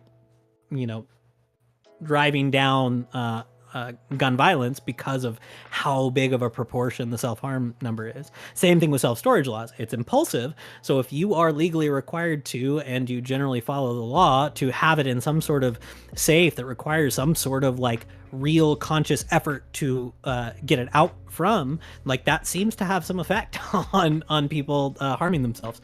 And so like it seems to me like across the board, the most effective solutions we have are things that tackle the biggest problem, which is self-harm. And one of the biggest ways we can do that in the US, because handgun self-violence is such a big part of it, is just anything that can keep people from having immediate access to something that could do the most possible harm to themselves in the moment. As far as I can tell, that's all constitutional. Like we could do that. It's just politically unpopular or unfeasible right now. Well, it's so, and everything that you've outlined, and based off of, again, the reading that I've done, the more limited reading that I've done compared to you, but like everything that you outlined, like that's pretty much like all I hear in terms of the recommendations that's like coming out of like experts and like, whatever, gun researchers, where it's like, yeah, policy should be guided by these things, and these are just like the common sense things, where it's like, and not that there's like complete consensus among the experts, but I think on the whole, like overall, they're pretty clear in terms of like, these are like the most accessible policy recommendations, and like it should just be an obvious step in the right direction that like everyone should be on board with, and yet it doesn't happen. And it's almost like, again, like the US is like anti-expertise, or like, what is expertise? It's like so interesting to me of like, I've even brought up this example on a panel that was like explicitly the panel topic was expertise, where it's like, me in terms of like my expertise, like people seem to be like very selective, especially in this space. Like me at the gym, like I occasionally have someone coming up to me asking for my expertise about like working out, fitness, diet, etc., where it's like, they'll look at me like, oh, this person clearly is some sort of expert in whatever health and fitness. And then when it comes to like, biochemistry or the biological sciences, I have obviously students coming to me and people defer to my expertise. But then like if I've gone and done my own research, for example, about whatever childhood corporal punishment, and I self-proclaim myself like, hey, I know the data about corporal punishment, or even about gun policy, or like, gun stats. I've definitely done more reading on this than the average person, right? Then it all just gets thrown out the window. I'm like, well, no, you just have absolutely like no idea what you're talking about, and like I don't know how to tackle. And I'm sure you face the same frustration. I'm sure of like, I have absolutely no doubt in my mind that you are way more well read on guns, gun stats, gun policy than I am. And yet I'm sure your recommendations, what you're saying, often falls on deaf ears. Of like, no, we just need more guns. The tyranny of the government. We need protection from. And there's a tactical difficulty of addressing that problem, right? Where if you just start being like, no, guys, trust me. Like I've read this, like I've studied this. I know, like, like you start losing people even then, right? When you start having to like say, no, like I really do know what I'm talking about. Like what I just said is true. And you should believe it. Like you've already like you lose something, right? It's and I understand that it's almost like talking down to something. Like I understand it's probably like a little bit patronizing, like for sure. But I don't know how to deal with that, right? Especially again in the panel context, it's like how do you be like, wait, we've just moved into ground that I know something about actually, and like I know like you guys have opinions about this, but like I've actually read some things about this, and like let me kind of guide you like I would my students, you know, like that. Yeah, it feels patronizing, and like you can't phrase that in a way that like makes everybody like suddenly jump on board with what you're about to say, right?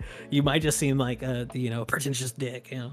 Yeah, no, I think we're all on the exact same page there as well. Like, I don't know how to deal with that on the panel. Like, listen, like I've read, and like at least for me, the space that that's why I'm hoping, at the very least, like whoever tunes into my streams, the casual viewer that I get, like they see that I go through the research, and like I'm not just like pulling things out of nowhere. Where it's like, I'm hoping that there's some sort of trust that I can like gather either from my audience or in the space. Like, okay, like if you actually like go and fact check, or even when I go and fact check myself, like it tends to hold up. But I think that's an uphill battle, and I'm in it for the long game, hopefully. Hopefully. I probably need to head off, but before I do, I just want for the people who are hanging out in my chat and the people who are hanging out in your chat, I've I've seen I've followed you for a while. I get your notification things pop up, and no, I just followed you the other day. No, I see you post in the in like the yeah, social media, Twitter, promo etc. thing. Yeah. And so I knew that you did workout streams, right? But I'd never seen one before. And I tuned into your workout stream the other day. Guys, you are looking at Corey from the shoulders up right now in a gaming chair. You would not know it from this camera angle, but Corey is jacked out of his mind, okay? It's just it's a plastic bodysuit. It's all smoke and mirrors. Blew my mind. So if you could just like flex real quick, like on our way out. That's this. You're gonna make me like super bashful. Oh, like, oh my goodness. Oh, it's incredible. No, I really appreciate it. This was fun. I feel like we have plenty left to talk about in the future. 100%. This is like an absolute pleasure. Like, and this is like the type of conversation and engagement that like I like from the Twitch space. Yeah. Not I feel like there are people who are capable of this. We just end up in conversations that don't highlight it well, Or well, I just went on panels, not just, but a lot of it's just like just to get my face out there, to be introduced to people like you, to trigger people like you, saying I gotta talk to this guy. All right, well we're gonna have to find something we actually disagree on for our next conversation. I'm sure there's something. It's been a pleasure. We'll talk more about religion or something. I don't know. Oh, sign me up. All right. Take care. Be well. Thank you so much. Thanks. Bye.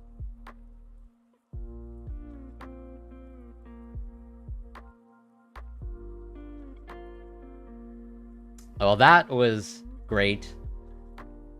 That was an absolute, I can only speak for myself, but that was an absolute joy. And I'm also super glad that we were able to, I guess, I think their initial impression of me was like, has long been changed. Where it's like, yeah, they first saw me on a panel, they had their initial reaction, but then after like in seeing me on other panels and being on panels with me, I'm hoping they recognize now that there's some degree of reasonableness with me in my brain, and that I can talk in good faith. But totally, on a panel, when I get to a certain point, I have no problem saying, hey, you're just anti-science. Alright, so I'm going to look to end the stream here. Let's see if there's someone to, whoops, trade out to. Why do I keep doing that?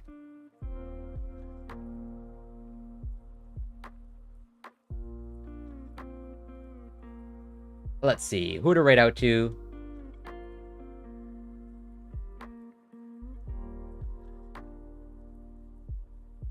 Doesn't seem like there's a lot of people on.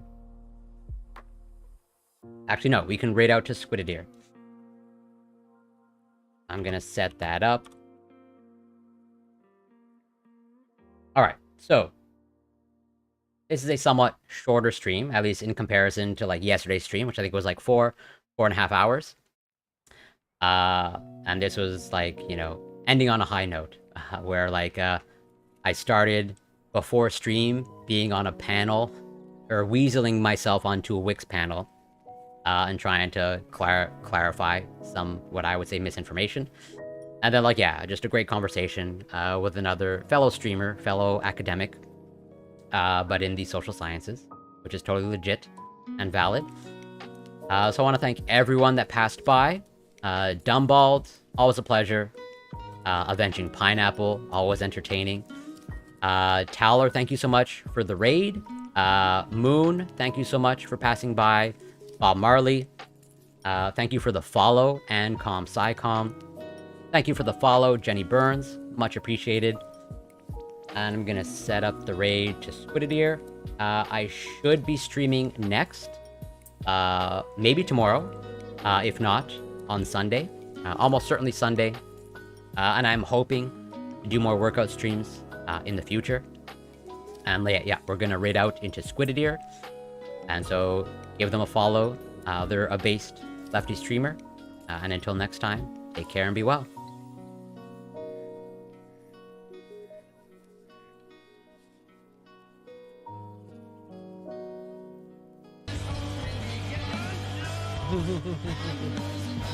Camel!